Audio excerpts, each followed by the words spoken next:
Because, well, not on this day, but on Sunday. It's the Super Bowl halftime show, a very L.A. representation featuring Dr. Dre and Snoop and Kendrick Lamar and Mary J. Blige and Eminem. Maybe. Why maybe Eminem? He didn't show up for rehearsal, and one other of them did not show up. Oh, really? Might have been Kendrick Lamar. Is that the whole list? Because I think it was Kendrick Lamar that Eminem did not show up for yesterday's rehearsal. Well, for whatever reason. So let it be. Now I don't know the hip and the hop music very much. The hippity hop music. I can't pick them out, and I can't tell you. But let it be said and let it be recorded, Katie. I like that song a lot. That was great. Well, how many in a row is that, Katie? Let Gina know. And I'm not lying when I say I like it. We'll be opening with a Journey song on Monday. Well, if you want to guarantee for something that I don't like, go ahead. The other thing I always think about when I see Dr. Dre and Snoop and those guys, and they're going to do something. I mean, like, geez, the Super Bowl. Yeah. And I think, what? Wait a minute. What happened to the gangsters? What do you mean? They were gangsters, and now they're playing at the Super Bowl. No, that's all about money, Bill. That's makes perfect sense. So that means money reached the height of money erases everything that you've done. That's what the gangster is about, is the money. Well, I guess so. That's what the big chains are about. That's what the flashy cars are about. It's Gotta look get at that all money. the money that I have. Bill, it's all about the Benjamins anymore. It's just, So then what about, we're scared to death of these NWAs and these gangsters and we are scared to death of them. We got to eradicate them. People were afraid of Alice Cooper once, too. People were afraid of Ozzy Osbourne once. That was really wrong. I can still see being afraid of Ozzy Osbourne still to this day. Really? But Alice Cooper. If he's behind the wheel, yes. Yeah, I saw that he failed his driver's test 18 times or something like that. Yeah, then to be afraid of Ozzy, but yeah. Where did you see that people didn't show up for rehearsal? I just can't heard find it that anywhere. I just heard it in the background as I was listening to CNN this morning. Check CNN. That's where I heard it. Well, these gangsters, they now have their mind on their money and their money on their mind. That's what I've heard. No, I don't know the hip and the hop very much, but I have heard that. That song, by the way, was It was Snoop and Dr. Dre. And what's Ain't Nothing But a G Thang from the album The Chronic in 2001, Bill. Let me now see. I don't know a lot about hip hop music, but I do know, and maybe I can explain this for some of our whiter friends. The Chronic, the Chronic is marijuana, right? Okay, I got that. And then denoted by the marijuana leaf on the album cover. And then what's wrong, Gina? And I'm just translating. And G it means it's gangster.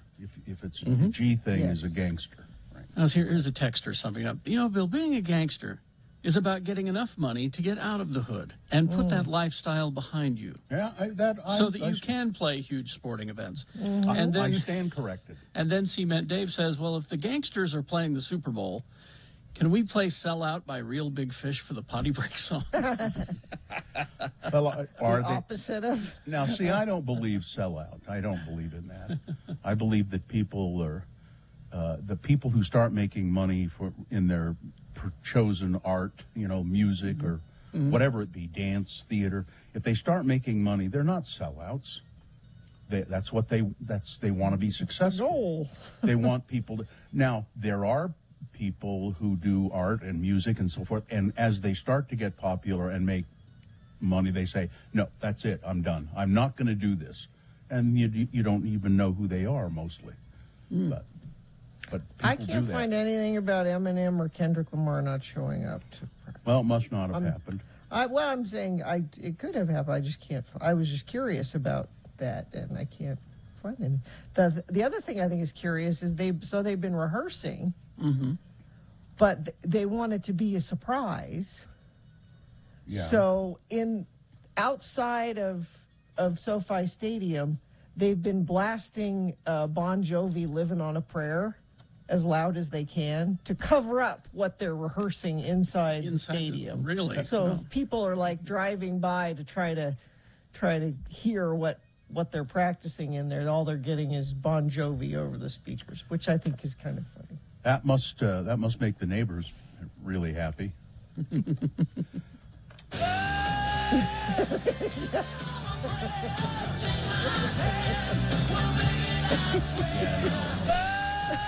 That's exactly what they're doing. Yeah, I hope it's the goat screaming version of it. That's now there would be a song if you played it for the opening song. I'd go, nah, I don't really care for that one. I didn't when it was new, and I don't now the 7 millionth time I've heard it. But I'm the star of that song, Bill. How's that? Gina works the diner all day. It's Oh, all that's right. about. Yeah. John Bon Jovi wrote that song about you because he was in town and he happened to see you working the JBs. Yep. He said, "Could I have a piece of strawberry pie?" Yes. And you said, John Bon You said- Jovi, you can. You Yes, said, you well, can. I've been working at this diner all day. And he went, got it. Do you have a pen? Let me Give me a borrow pen. your pen. "Listen, I'll write the lyrics down on the back of my Big Boy comic here." Remember they used to have those Yeah. comic books with the big boy and his dog. You remember his big boy's girlfriend's name? No, I do not. I used to love the Big Boy comic when I'd go into JB's. Dolly, her name was Dolly, and then they had a dog, and the dog had a name, but I don't remember the dog's name. You see, I'm gangster. You are. That's so gangster. Isn't that gangster? Yes, yes. I like Big Boy comics. I liked them because they were very strange. I should look them up again because we'd go into JB's and usually it was like 1 a.m. and we were really high, and it seemed very strange. His As a girlfriend Dolly and his dog Nugget. Nugget, that's right. All right. And as a texter reminds me, never forget what JB stands for. John Bon. Yeah. That's why he went there all the time. He went John to the Bon, diner big boy. all the time. You know what JB really stands for? I do. Gina probably does. Do you, Gina? You know what I JB don't. stands for? I You should don't? know. I should, but I don't. Jack Brophy's Big Boy. Now I remember that now. That was a guy who had a A franchise. Big Boy, franchised out, and he had a large franchise in I think in California, and then he moves some of them to Utah. Yeah. I was a huge Big Boy fan. I loved going there when I was in high school. And I loved the Big Boy, the double-decker sandwich, the hamburger. Man, it was good. I liked everything about Big Boy at the time. I liked Me the too. waitresses. We did a trick one time on a waitress that turned out badly, though. What did you do? Well, so we said, now we've got our menus in front of us. My friend across the table, and I'm sitting there with my menu, and then when the waitress comes, let's do this. I will give you my menu, and you give me your menu. Like I'll get under, and you go over. And just the second when she comes up to the table, and we'll just do this menu switch. It'll just be kind of weird to do. And so she came to the table, and we started to do the menu switch. Unbeknownst to us, she had put down 2 glasses of water. Oh. And so we knocked them everywhere. And Oh, man. we were asked to leave. I am corrected. The album The Chronic was released in 1992, not 2001. I was confused, and I should know that because I was working at a different radio station that played that in Yeah. 92. So I read that wrong. Well, All right. We That's can't farting really around, do I'd say. call-in check-ins today, but you No. could text us to check in 33986. Our phones are having issues this morning. Yeah, it's we paid about $108 for our phone system, and it's not working well. So we'll just take your check-ins to check in. I mean, your texts to check in 33986.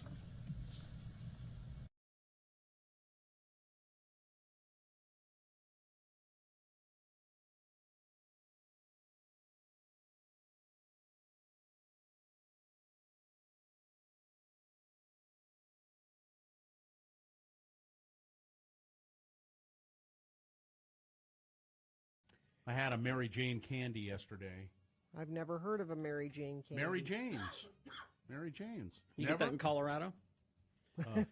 It's you ever heard of Mary Jane? No. Famous old candy. Originally made in 1914 That's probably stale. by the Charles N. Miller Company, later by Stark Candy Company, now manufactured by Necco. Oh. And Did you go back to Backyard Birds? no, my 11-year-old daughter, little Mrs. Bill, went up to the 7-Eleven and came back and said, "Look, they have Mary Jane's up there." She knows what that is? Sure, she's had them before. But listen, we know candy in our family, Old candy. and new candy. They know all kinds of candy. The candy, Mary Jane's, Charles Miller invented this candy and named them after his favorite aunt, Mary Jane. Ah.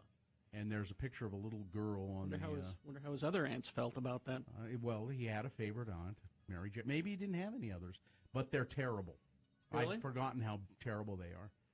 I think they maybe used to be a little better. It's peanut butter, essentially, or there used to be peanut butter, sort of more peanut butter in them, and peanut butter and molasses. Oh. And they're chewy, like taffy. Yeah. But now they're just more sort of molassesy and sugary and very little peanutty. I was disappointed, but she was excited to find them and enjoyed them. Never had a Mary Jane? No. Would you eat a Mary Jane if somebody gave you one? Not when you've described it, how terrible it is. Well, but I mean, if I just said it was peanut butter and molasses, would you go, "Oh, I'll try that"? Yeah.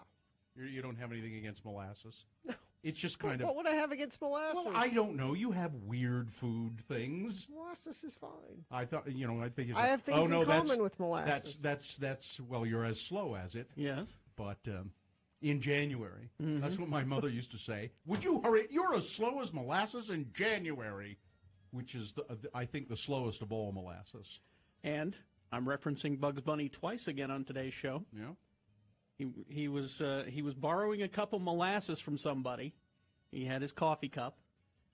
Elmer shot a hole through it. And it's snowing around, okay? And it starts to run out, and he goes, I didn't think molasses would run in January. But Yeah, there you go. And then of course there's all different. There's blackstrap molasses, which is the realies. See, I didn't think you'd like molasses because it's too strong. It's well, you It's don't like eat strong syrup. You don't need a spoonful of it. It's an ingredient amongst other things. Some people use it in lieu of syrup on things. Ew. They'll drizzle molasses on their pancakes or on cereals or whatever. I find it a little. Oh, and the brand of molasses that you buy in the grocery store has a rabbit on it. It's Brer Rabbit. Yeah. Brer Rabbit molasses. So I insist on Brer Rabbit molasses. I don't when think buying molasses. I don't think we can go into the whole reason that why Brer Rabbit might be on the. Ask your grandpa about Song of the South, kids. Yeah. Or when you go to Disneyland, what is it? Big It's, Thunder Splash Mountain. Splash Mountain. Splash Mountain is full of characters that Disney no longer promotes or uses. But they're in there. Yeah, that ride. But that's the only place. Your laughing place. Isn't that what they say? Yeah. Your laughing place. That's where Brer Rabbit is. Yeah. I like that ride, actually. Always get wet. And it's a nice place to cool off at Disneyland. Mm-hmm.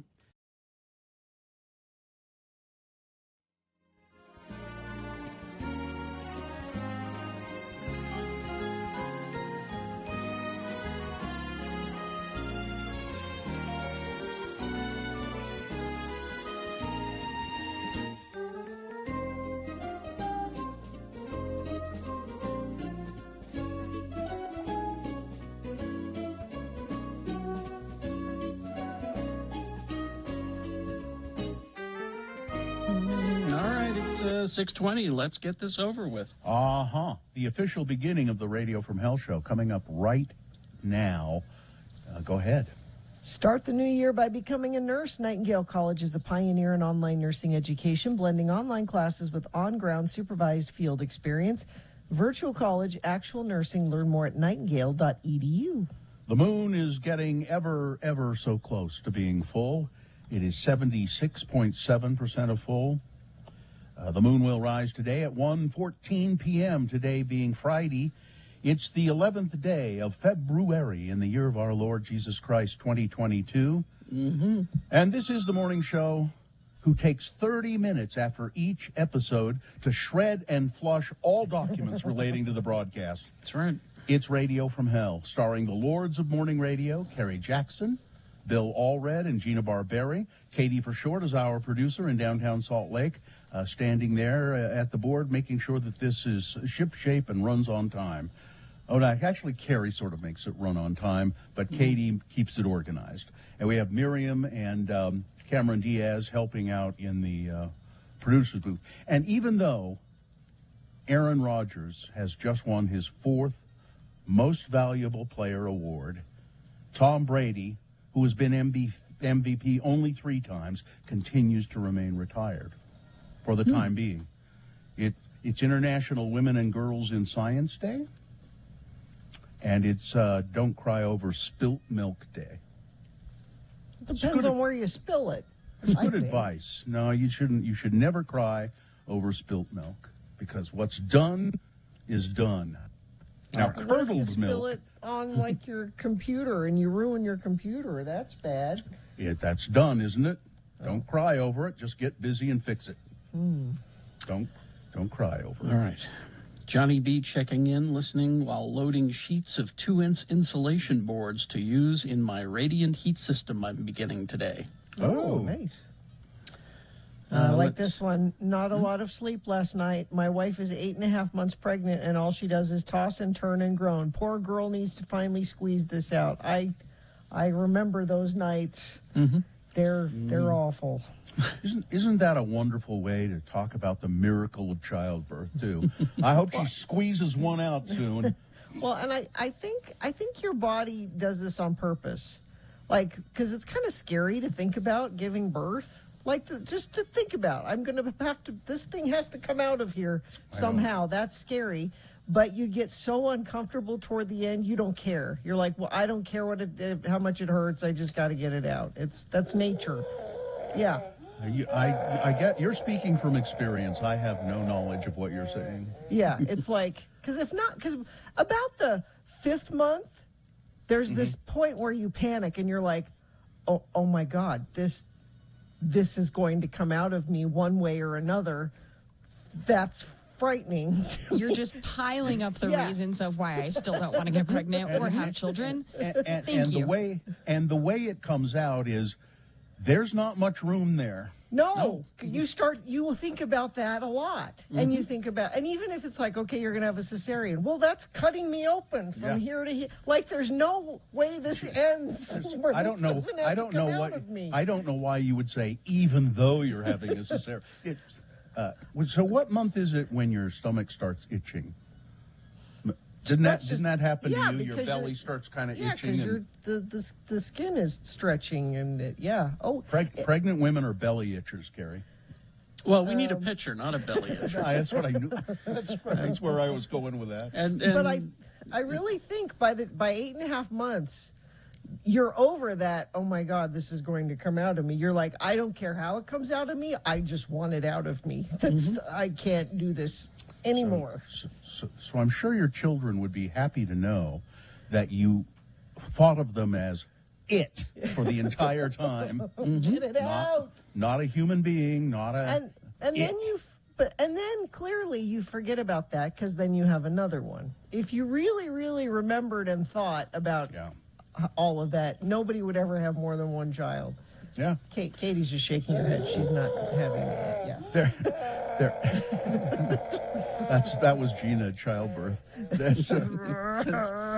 There are, I think there are studies that, and maybe there's a scientific explanation that there's some chemical or that makes you forget kind of what makes your brain kind There of must, forget what, because if you really think about it, you're like, why would I do that? Yeah. And as you're going through it the second time, you're like, why did I do this? again? And there are some This is women awful. who think that 10 times.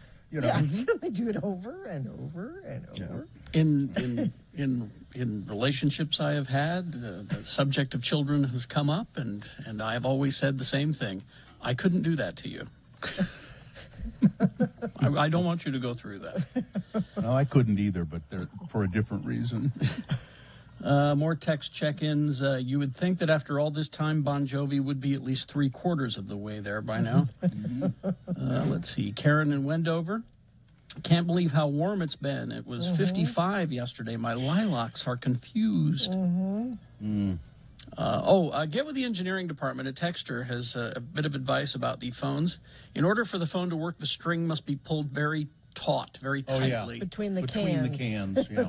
So work on that. Let's see. Bob's Big Boy checking in from L.A. Ah, Wow. The rival chain. I don't think the JB's is like isn't there still one a Big Boy restaurant in Salt Lake, the one down by the temple, and it's only managed to remain there because that's where couples like to have their wedding breakfast before they get married. I haven't been down there in a while, so I'm not sure. Checking. Go ahead, Carrie. Oh, go ahead and look it up. Checking in, just snuck out of my girlfriend's house as a 33-year-old. Oh. She has 2 roommates. I have to sneak out every morning. I decide to spend the night. Isn't the same as when I was 16. I can't move as stealthily.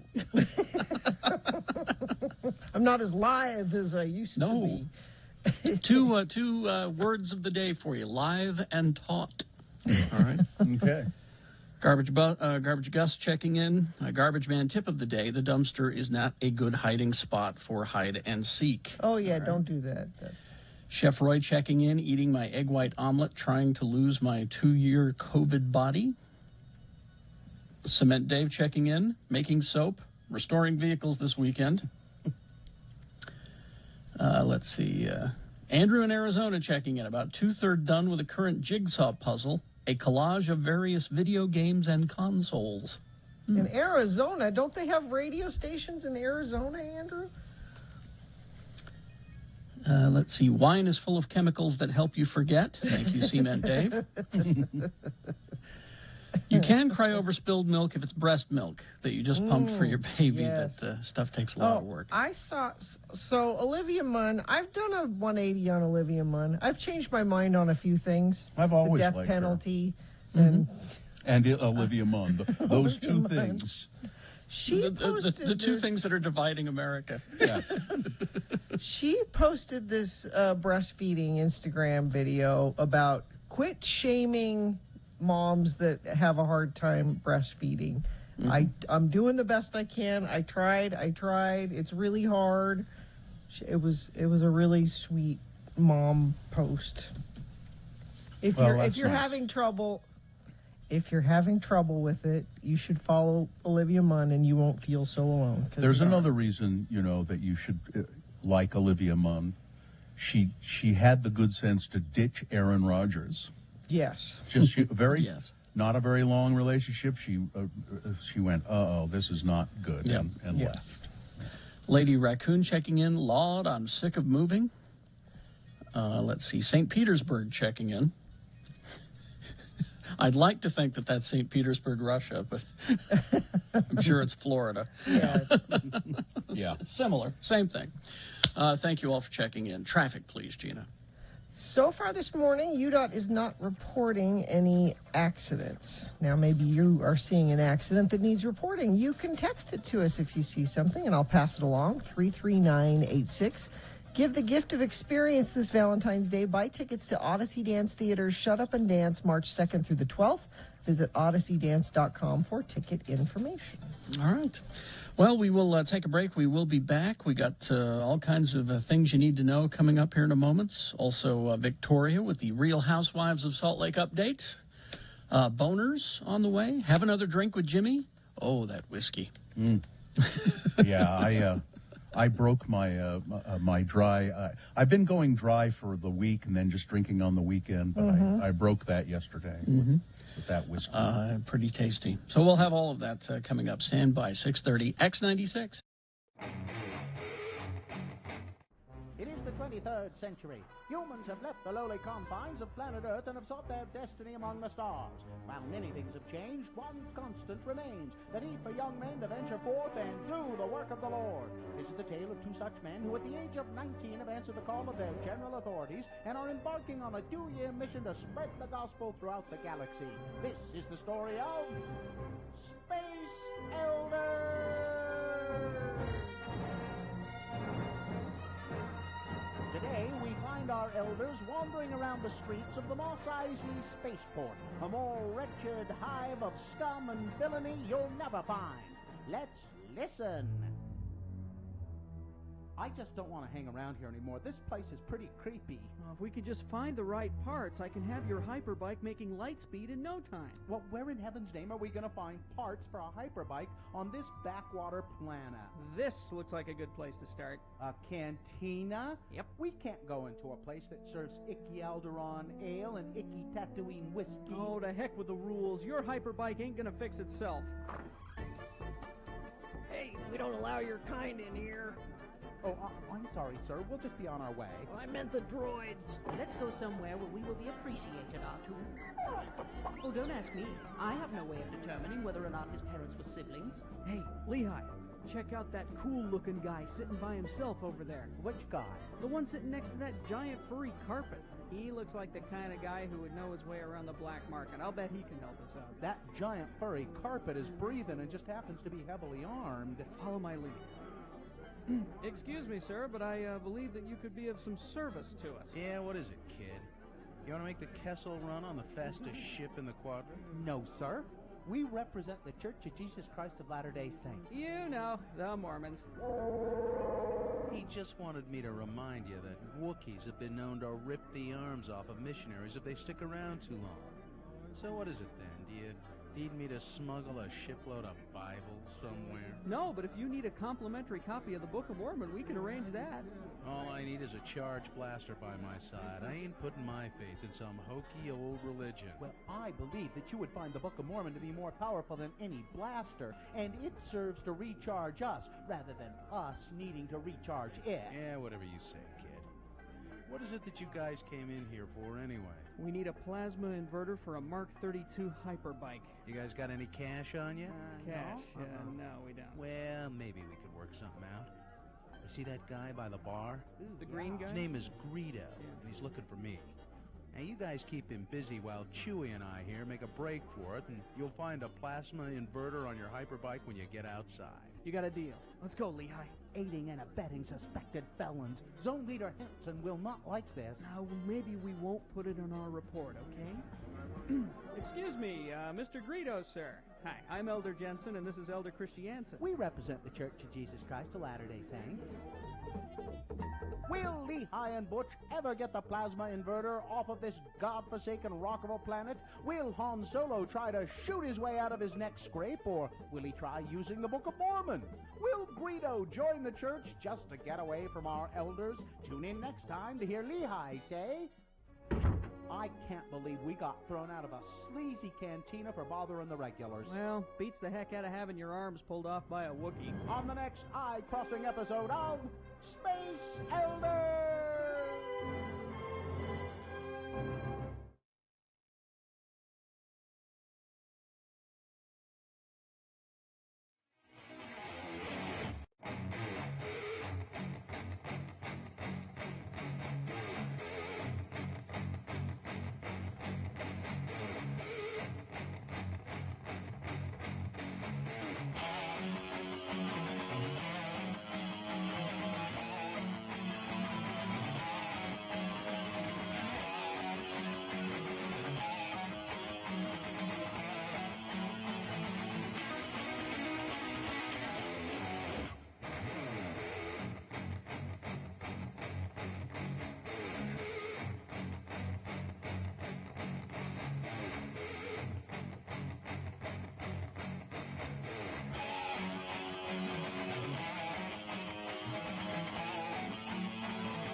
Okay. That's 6:35. Billie Eilish. We like her, right? We are Team Eilish. Yes. You're friends with her uncle. Yes, I am. I've got a note to. I haven't heard from Bruce for a long time. We haven't communicated. Billie Eilish is. Well, here, let me give you a suggestion, Bill. All right. Why don't you give Bruce the gift of experience this Valentine's Day? Buy tickets to Odyssey Dance Theater, Shut Up and Dance, March 2nd through the 12th. You can go to odysseydance.com for tickets, and the two of you can go on a dance date together. I think Bruce would really, really like it if I said to him or asked him, Bruce, will you be my Valentine? Mm-hmm. Billie Eilish, at any rate, recently performed at a concert in State Farm Arena in Atlanta, and that event made headlines. When Eilish was performing, she noticed that one of the fans in the audience needed help. She stopped the show essentially and said, "Are we good here? Hold on, I got you. Do you need an inhaler? Do we have an inhaler? Can somebody grab one? Okay, we got one. We're trying to take care of our people here. I wait for people to be okay before I perform," she said. That looked as though it were directed at Travis Scott. Because she didn't name him. She didn't say his name or anything. I know. Directly. I just read the quote. She's but it looked as though she didn't say his name. You're right, Gina. It was pretty clear who she was referring to, however. Really? I don't. Yeah. She wasn't referring to anything. She was just saying, "I'm making sure." I wait for people to be okay before I perform. Whether she meant it or not, it was taken as that by Travis Scott and others. Whose, of course, 10 people died at a concert that Travis Scott was doing, and he didn't stop the music. He just he kind of looked out in the audience apparently, and then just kept going. So now Kanye West, who will headline this year's Coachella Festival with Billie Eilish, noticed that post. He took it to mean that she was referring to Travis Scott. And Kanye West has some comments on this. Come on, Billie. Oh, boy. Let's hear from Kanye. I'm sure this will make sense. Come on, Billie. We love you. Please apologize, though, to Trav and to the families of the people who lost their lives. No one intended this to happen. Trav didn't have any idea of what was happening when he was on stage, and he was very hurt by what happened. And yes, Trav will be with me at Coachella, but now I need Billie to apologize before I perform, he wrote. Baby. Well, Billie Eilish responded. Being an ass. Billie Eilish responded to Ye and clarified, I was not meaning to refer to Travis Scott, she said. I never said the name Travis. I was just helping a fan, and it was not my intention to call him out. No, he was able to make this about him. Billie Eilish. She's excited about Better Call Saul. They've announced a premiere date for the 6th and final season. It will kick off with 2 back-to-back episodes that mark the beginning of the end of Jimmy McGill, a good lawyer who sort of became a shady lawyer.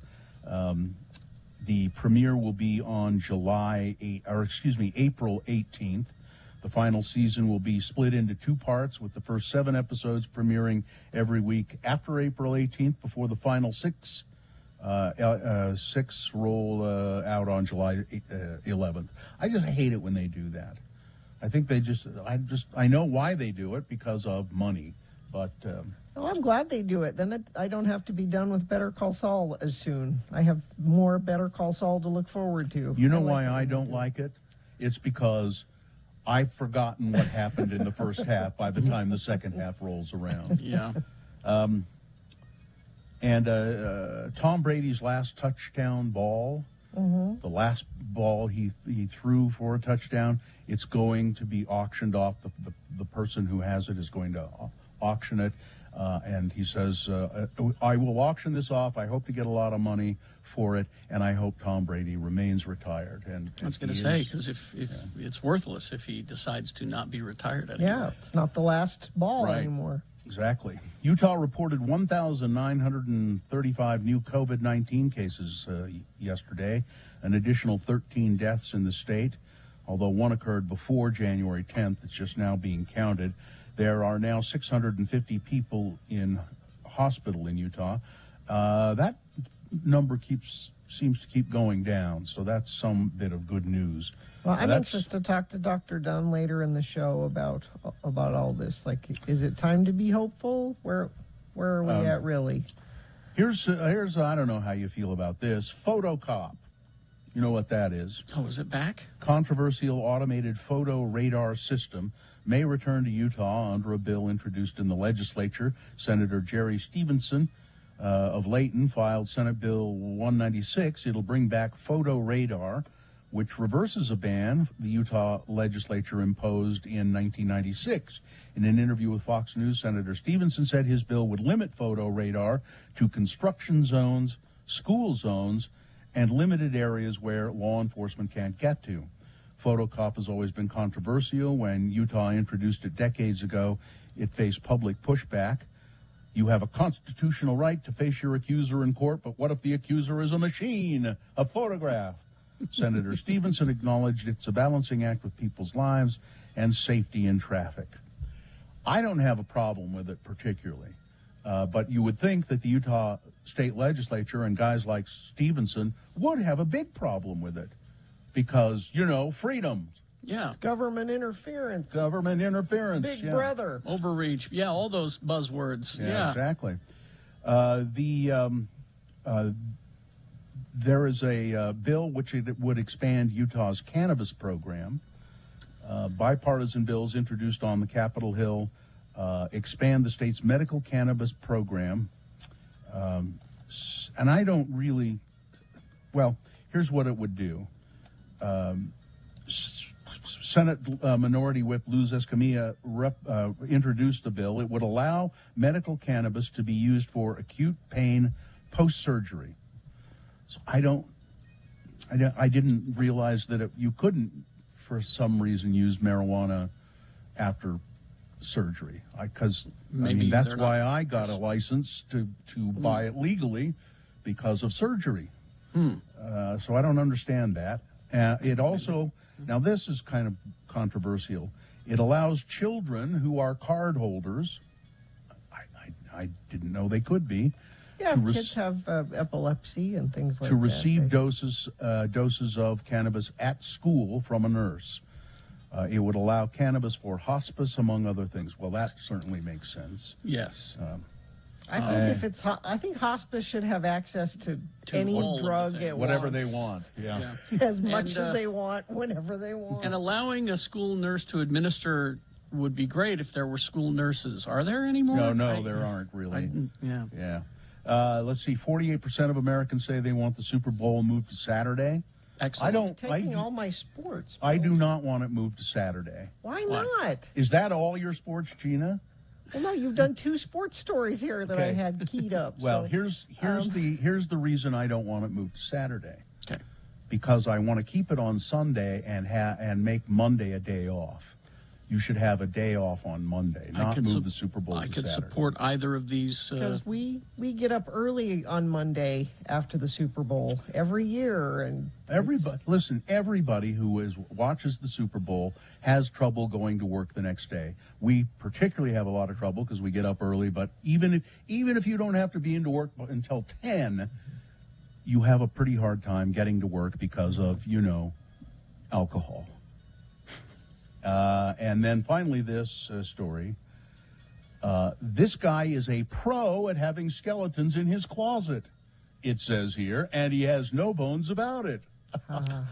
That's because Brooklyn resident John Picaya Ferry, is a medical salesman.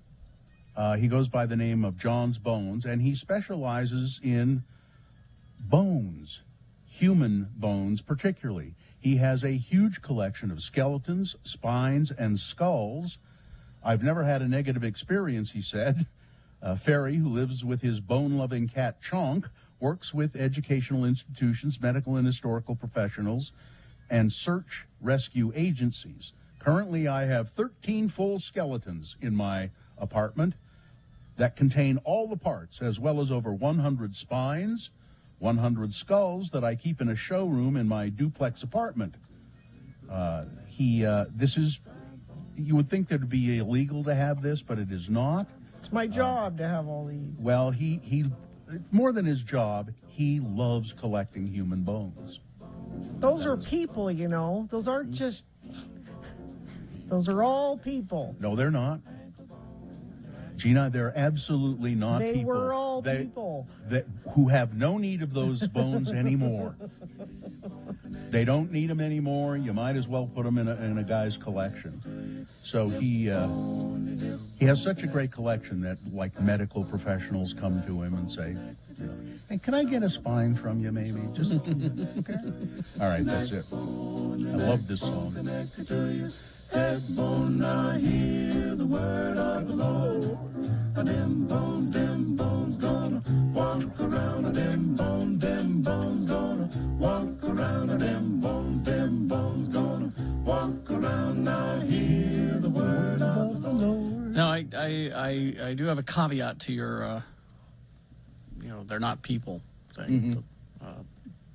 If it was a Native Okay. American resting place or, Oh yeah, something like that. Well, he's as a matter of fact, he talks about that specifically. He says, I do not deal in any kind of like grave robbing. He said a lot of times there are people who have things from Native American burial grounds and stuff. He said that's wrong. I would not do that at all. So. Mm-hmm. And Gina, unless you've got like 5 minutes worth of sports, I got plenty of other stories I could do. I didn't. Got know. another story? Yeah. Sure. Let's see. This is kind of fascinating. You know, President of Soviet Union, Putin, Mr. Putin, Vladimir Putin, was meeting with Emmanuel Macron. And Macron refused a Kremlin request that he take a Russian COVID-19 test when he arrived to see Vladimir Putin this week, and he was therefore kept at a distance. So they were on stage together, but they were way far apart. It's a really funny picture. They're sitting at a like a ridiculously long dining room table. Yeah, with these huge. Oh, there's another one where they've got podiums, and they're just. It's like they'd have to yell. They're so far apart. Well, why did Macron refuse the COVID-19 test? Was he afraid that they would discover he had COVID-19? No. His reasoning, his government's reasoning is, I do not want the Soviets to have even 1 ounce of my DNA. I don't. That's smart. I think. Yep. I think that is very smart. Two sources who have knowledge of the French president's health protocol told Reuters that Macron had been given a choice. Either he accept the PCR test or he had to abide by a more stringent social distancing. And I'm sure he offered to do his own French PCR test. Well, I'll do a test. No, you have to do one of our tests. They say that he declined to take it because he did take a French PCR test, and they said, no, that's not good enough. and it doesn't say it in this story, but I know I read in another story. Oh, here it is.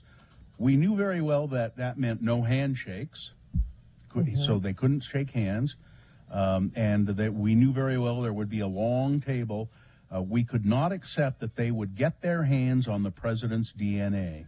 That's why they didn't do it. So what do you think you say it makes sense. What would they have done with it? I wouldn't trust the Russians with my DNA. Well, what would they do with it? I don't know, but I read a story that there was this weapon that they could use, and it would get you just because of your DNA. If they had your DNA, it would murder you and not everyone else in the room. I've never heard of such a thing. It was some sort of airborne thing or something like that, and it would only affect you because we know your DNA. Huh. Oh, well, if such a thing exists, then that's a sound reason, I would say. I just don't trust Russians with any of my fluids. All right. I for one would be happy to exchange fluids with any Russian. All right. Bill's just talking. I don't mind. Bill at x96.com.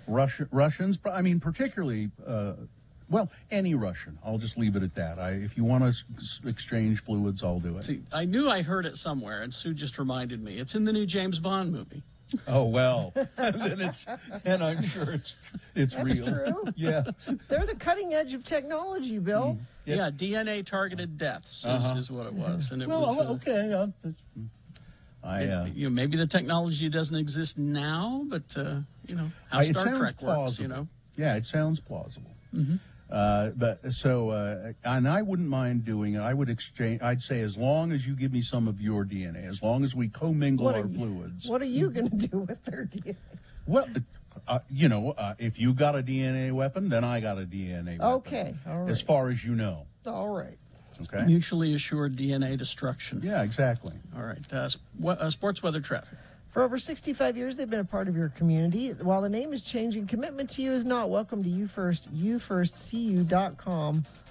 Do you want me to skip to traffic? I have time for a little sports, yeah? Yeah, do some sports. Oh, okay. I think that was an accident. Yeah. Here's some Super Bowl facts. Stuff you can take to your Super Bowl party and say, did you know? Okay. I was going to do this story. It's the 5th Super Bowl appearance for the Rams, the 2nd team to play a home stadium game. This is a home game for the Rams. Mm-hmm. Let's see. It's been 33 years since the Bengals' last Super Bowl appearance. That's why people are excited about that. Let's see. The quarterback for the Rams, he's 33 years old. The quarterback for the Bengals is 25. He can't even shave yet. He looks like just almost just above teenager. Yeah, he is a baby fan. And the coaches are actually pretty young, too. Sean McVay of the Rams is 36. Zach Taylor, 38 years old. How many fans are expected at the Super Bowl in the stadium? 70,000. Oh, I knew. And you have to show you're vaccinated or a negative test, and you have to be masked at the Super Bowl. That's because it's in California. If this were somewhere else, they wouldn't care so much. What about when you eat? No, well, but they're dropping the mask mandate in California. I think that must be an NFL thing, that you have to be masked. Do you have to be masked even when you're eating your wiener? Well, obviously not. You can pull it down. And so that's what most people are doing, because that's what you do during the Super Bowl is you just eat and drink the whole time. Yeah. Let's see what else. I'm just skipping through all of the different facts. You don't need to know all of the facts. Yes, we do. Average price for a Super Bowl ticket? $3,000 is my guess. $9,000. That's for the resale ones. $9,000. It's on TV for free. $9,000 for a used Super Bowl for ticket? A used Super Bowl That's ticket. ridiculous. And only 43% of Americans say they're actually going to have a Super Bowl party, which is encouraging to me. I mean, you can have just your house family but as far as having people over and stuff, only 43%. I think I've been to one Super Bowl party in my entire life. Really? Now, yeah, it was at my brother's house. And, there were a lot of people there watching the Super Bowl. And I've been to two, now that I think about it. But I really didn't care for it. I like watching it at home. Average amount of calories? A lot. 8,000 calories. That's isn't that like 4 days worth of, 5 days worth of calories for the regular person? 8,000 calories. If you consider that the average person should consume under 2,000 calories a day, it's... 1.42 billion chicken wings will be eaten. How many chickens is that? 10 million pounds of ribs. I just don't understand the appeal of chicken wings. They're just too much work. And they're messy. They're too much work and they're messy. You can get the boneless ones now. 8 million pounds of guacamole. I love guacamole. Number one Super Bowl food, though, is pizza. I thought it was more. They did a Google search what the most Googled foods for each state is, and for Utah, it's the 7-layer dip. That's the most Googled I saw that. Super Bowl food. I don't think that's true. No? No, I mean, 7-layer dip is a kind of Utah thing, but I don't think that would be 90% more beer is consumed on Super Bowl Sunday than an average day. 90% more. This is why Monday should be a day off. I'm doing my part. $200 million worth of whiskey is sold Super Bowl weekend. Let's work You're not on much that. of a beer guy, Bill, but you'll have the not- whiskey. yeah. All right. Weather traffic.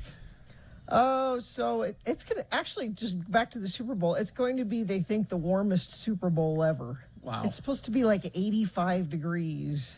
Really? That's not Super Bowl weather. Well, it is California, though. Yeah, but for February, that's even really warm for California, and really warm for here. So we're still going to stay in the 50s all the way through until Monday. We could get close to 60.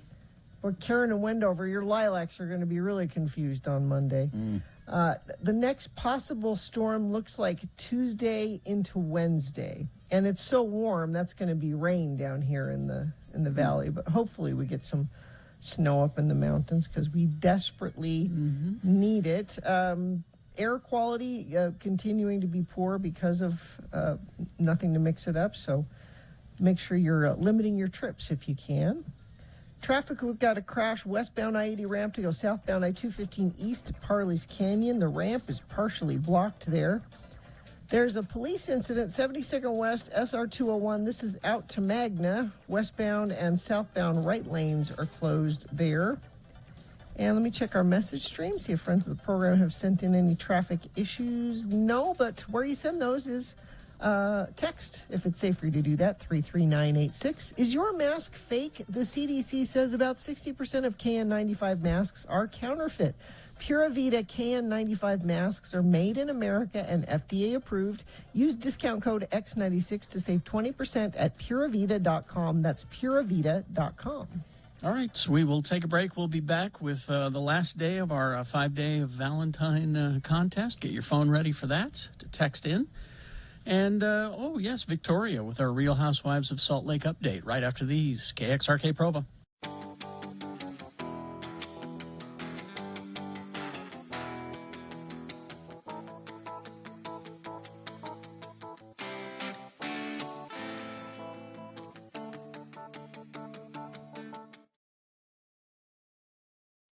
Spear. Spear. Spell it with me now. S-P-E-A-R. And now we'll use it in some dialogue. Today, our Utah friends, LeVar and LeGrand, have decided to get out of the heat by taking in a movie in the cool, air-conditioned comfort of a local movie theater. Again, the word is spear. We got a few minutes before the movie starts, LeVar. I think I'm going to get me some snacks at the snack bar. What the heck movie have you drugged me to anyhow, LeGrand? There's a bunch of kids here in this theater. You know, it's the Lion King. The Lion King? Well, who plays the king, and what the hell's he got to lie about? All these kids shouldn't ought to be seeing a movie about liars. No, the Lion King. Like the animal. Huh? You know, Lion. Lion. Big cats, lion. Oh. It's a cartoon that Walt Disney drew. You drugged me to a flippin' cartoon movie? I knew there's too many kiddies in here. Got down, sat on a bench, LeGrand. I may be having to vomit partway through. The Lion King is supposed to be real good, even for the grown-ups, LeVar. And they say the music is real fine. It was wrote by that Elton John. Who? Well, who the hell is the Elton John? Well, he's a singer and a writer who's got a lots of hit music. He's one of them men what likes other men, but he's still a very good musician. Cheese and rice, LeGrand. You mean there's men that's attracted to other men? Yeah. That's square. Well, I didn't know about it myself until I read it in the newspaper and in Newsweek. Oh. Anyhow, I'm going to the snack bar. I can't get through a movie without some popcorn and a drink and some nachos and some Junior Mints and a box of Goobers and some malted milk balls and a pack of red vines. You want anything? Nope. I got my refreshment right here, LeGrand. I sneaked in this can of Vienna sausages and one of them Army surplus MREs, and this. What's that, canteen of water? Nope, ain't water. Nope. Spear.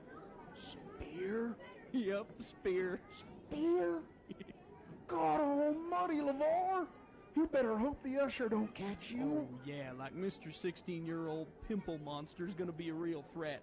And I'm telling you, LeGrand, if I don't catch me a beer buzz, I'll never make it through this cartoon. Hey, is Mickey Mouse in this?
Well, it's our last day of the 5 Days of Valentine's giveaway. And today it's sponsored by our good friends at Harmon's.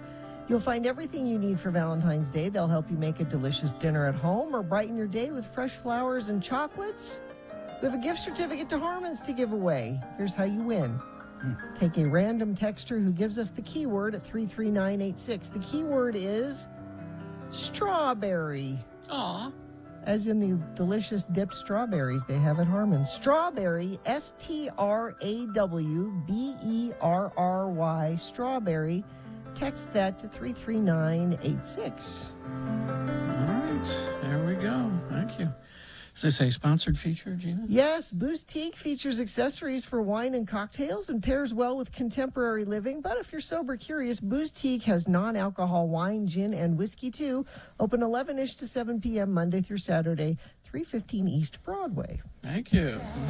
I'll roll into one. I'm a bitch. I'm a lover. I'm a child. I'm a mother. I'm a... Now, live from the biggest little city in the world. It says it right on the entrance to the city, Reno, Nevada, biggest little city in the world. We have with us now our friend Victoria, attorney at law, and she watches The Real Housewives of Salt Lake City, so we don't have to. And Victoria, good morning. Good morning.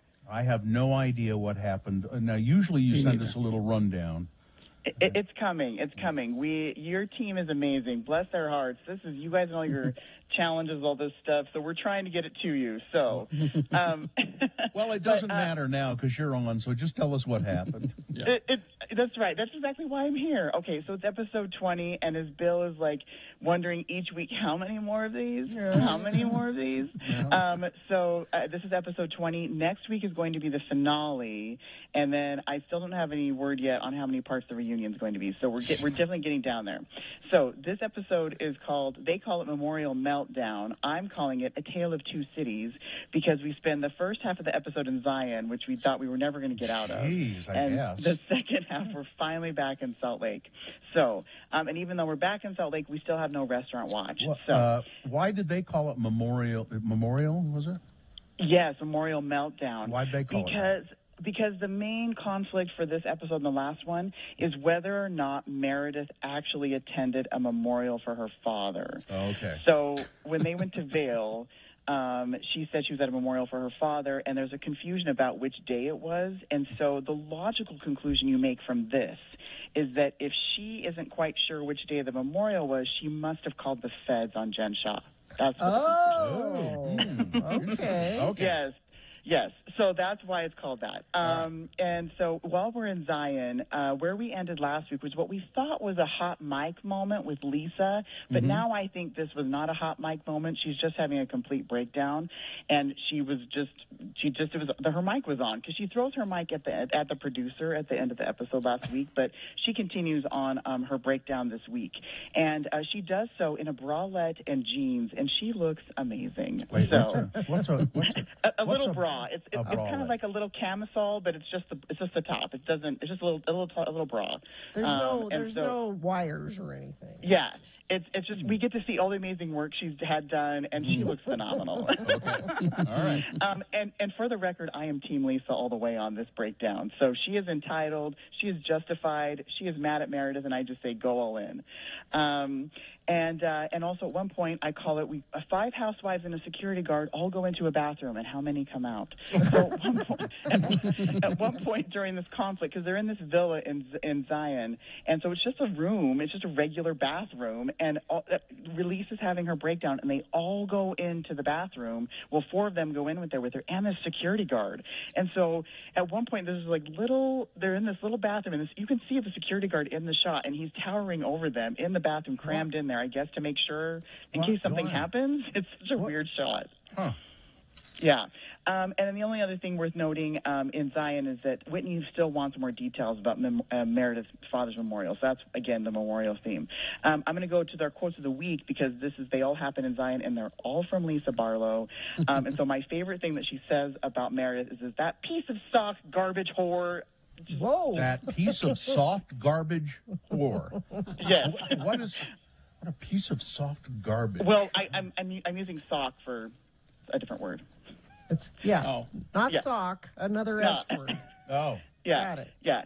And so anyway, it's funny because she and Meredith used to be best friends. Like they were the friends that were supposed to be real friends before they started filming, and this is all falling apart. She also says, it's the pot making up lies about the kettle. That's a famous old saying, of course. Everybody says that. Not the one. This is a classic housewife move. And then finally she says, guess what? I'm richer than all of you. I don't need to be here. Okay. So wow. Yeah. So then you they all go need this. home. I don't. No. So then they drive then they go back from Zion to Salt Lake. They make sure to stop in Mona, Utah, and they stop to hike Mount Nebo. So make sure you look for that in the episode. They stopped in Mona? No. Well, maybe. You're not quite sure because if they hiked Mount Nebo, there are a lot of towns around Mount Nebo, and Mona might be one. Mona is in the shadow of Mount Nebo. Oh, see, I've never been there. Well, see, I'm setting us up for, I think, what's going to happen next. I think we need to do the Real Housewives of Mona. I think that's where we're going. Absolutely. Yeah, there we go. Absolutely. Okay. No. And so anyway, so we're back in Salt Lake. Jen meets with her lawyer. Yep. They talk about the case a little bit, and it's interesting because they're talking about at this point, she and her assistant are still co-defendants, but they can't talk because they have different lawyers. And as we know, Stu pleads and then does probably is going to testify against her. So yeah, so that's interesting. But that's all.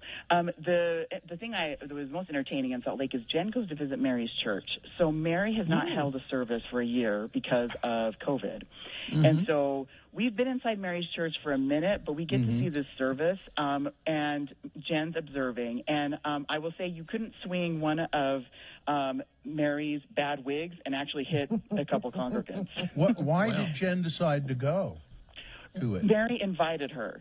So, so she says that Mary reached out to her, and so she invited her, and so she wanted to see what this is about. And also, because one of the things we've been talking about throughout the episode is whether or not Mary is a cult leader, and so Jen says, I'm going to go see for myself. So she does. Okay. And there's maybe 20 congregants. But there's not very many people in there, and it's it's interesting. I really would recommend watching. It's probably about the 40-minute mark of the episode. It's very interesting, the service. Did anybody handle snakes or fall on the floor and foam at the mouth or anything like that? It gets close to that because then they get up. It gets only because there's definitely a lot of gesturing and just wailing, and then they want to say nice things about Mary, and so this woman's having this very spiritual moment where she's just so grateful for Mary and talking about God, and she's like, and you're just so well dressed, and I'm like. She was moved by the Spirit. Yeah, Mary at that point should have said, "Yeah, you paid for that." Yeah. I know, it's so true. Yeah. And then we end with Whitney and Heather talking to Meredith. They're still talking about this memorial, so about whether or not Meredith went. So she finally gives them a date. And then since last week, I wanted to comment too, since we talked about that Carrie's two favorite lines are "You smell like hospital" and "You live at Taco Bell." Those both came from Mary, which is just too bad because of all of her, dirty deeds. Yeah. Yes. All right. And so our drinking game this week is, I call it to memorial or not to memorial. That is the question. And so you want to take a drink each time someone says memorial until the point where you don't care if there really was a memorial, and I sure don't care. So by the time this is all over, are these housewives who maybe didn't know each other to begin with? I think they probably they weren't really friends. Will they be friends when this is all over? That's also the question. That's one of the fun things I like to see. So when they start filming again and then show us a new episode, I like to try and see who's actually kept in touch or following on social media. I would say one or two of them are probably actually friends. I think for this group, I don't think a lot of them are really friends. And we've gotten a few hints at that this season, actually, where they get at that, where Mary says, we're not friends. And you can tell they almost want to say, we're just castmates. You're my coworker. And so, I think on some of the franchises you have some legit friendships, but on this one, I think there's only a couple. Victoria, we have to go. Okay. People can follow you how? On Instagram at Judgy Empath, and listen to my podcast with my husband it's called Couples Who Bravo Together. All right. Thank you, Victoria. Thanks, Victoria. Thanks, guys. Traffic, Gina, please. It's a semi-truck that's lost its trailer, 5600 West Bridge over I-80. Lots of delays heading south on 5600 West through that area. Crash southbound I-15 8 south in Salt Lake. It's off to the left shoulder. Crash westbound I-80 ramp to go southbound I-215 east. This is Parley's Canyon. The ramp is partially blocked there. And let me check our message stream, see if friends of the program have sent in any traffic updates. No, y'all are trying to win that Harmon's gift card. I don't blame you. If you do see something, though, and you think friends of the program need to know about it, you can text us 33986. Give the gift of experience this Valentine's Day. Buy tickets to Odyssey Dance Theater's Shut Up and Dance March 2nd through the 12th. Visit odysseydance.com for ticket information. All right. Boners Round 1 coming up. Here are the candidates I have dug up for you and named. Boner candidate number 1, yelling on a scale of 9 out of 10. Boner candidate number 2, I didn't want to lose it. And boner candidate number 3, come on, it's okay. I saw it on Netflix. Okay. Boners Round 1 coming up. And don't forget to have another drink with Jimmy coming up. He's going to be taking your questions at 8 o'clock. So if you have any question about any type of booze-related subject, Jimmy knows all. So be ready to text in your questions for Jimmy, and we'll ask him for you. X96.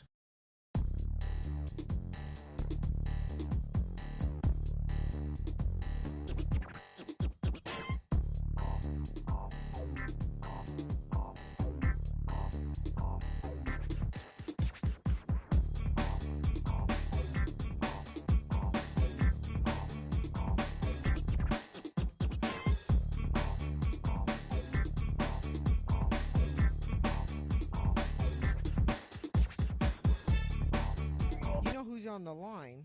I believe this is the impetus to the first all-day show. Candace? Yes. How now, you were there for the first all-day show. Oh yeah. I was, as Carrie said, I was the something from the radio gods, the idiot or something. No, Not so much. He didn't really the say gift from the radio gods. That was it, yeah. But And you- I was the one that brought the alcohol. You are the first. You were the one who started the tradition of bringing us booze. Exactly. And I'm so upset. Y'all got pedicures and I didn't. Well, I would have liked one. Well, you should have asked. Well, I was in and out of the house all day. Candy Bear. Well, then you couldn't. And then you couldn't have gotten one anyway. Candy Bear. I'm not sure what. Did you say Candy Bear? Yeah. Or Daddy Bear? Candy Bear. Oh, that's cute. You're Better my- than Candy Ass. You're my little Candy Bear. Who is this? Don't you know? No, I don't know. Who is this? It's your mother. I think Hi. Candy's Candy? been drinking today already. Candy, hi, it's Mitt No, Candy, hi, I it's Mitt haven't. Romney. Candace, Ew. do you have any idea what you're listening to or where you are? It's a country station, and I'm in Texas. No, of course I do, you silly gooses. That Candy, was ridiculous. Candy Don't Bear. call me Candy, please. My dad hated that. It's Candace. It's Candace, Carrie. Yes, it's Candace. If Bill, your dad and I hated will- that, he shouldn't have named you Candace. Yeah. He's no longer living. That's rude. Well, I'm sure his feelings are hurt. Did you call us Candace? Yes, she- I did, and she I did. meant to get abused. Okay, because I thought maybe the interns had called you and then No, nobody just picked your name remembers. out of a phone book or something. Nobody You remembers. wish. Nobody remembers what, Candace? Any of this. Any of And I'm even on the CD, and I'm so sad. She's I'm she's joking. the phone call. She's the reason. She's the reason that we did the story. because I didn't get a chance to Yeah. tell my Hawaii story. No, it or was your Vegas. My Vegas story. Vegas my story, Vegas that's story. right. Exactly. And Carrie, I saw you at that one clothing store. I don't remember. You remember, Carrie? was Oh, was I yeah, was I was I buying my garments? It was that Was one it that clothing one? store. That one No. clothing store? I don't know what you call him. Come on, help me out. A thing. You a know, management, a thing. Whatever. I can. Oh, I wait, can, was it a remote? You know, I can see why you were the impetus for the all-day show because it takes all day to get anything out of you. Holy crap! You've been doing this all day. I'm tired too, and yes, other whatever. She's But drunk. No, I'm not. No. I'm just embarrassed. Candy Bear? This is the note you want to go out on. Yeah. By the way. Yeah, no, Oh, Candace, you've been rickrolled. I'm sorry. God bless you, Candace. All right. I'm glad that somehow you started the all-day show, but no, that's not the note we want to go out on. Well, we got 20 minutes. But as with all of our all-day shows, I seem to remember that they go out with not with a bang but a whimper. I've been whimpering for the last hour and 20 minutes. They just kind of peter out at the end. So Well, Gina, I'm used to your whimpering. It's what I do.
2021.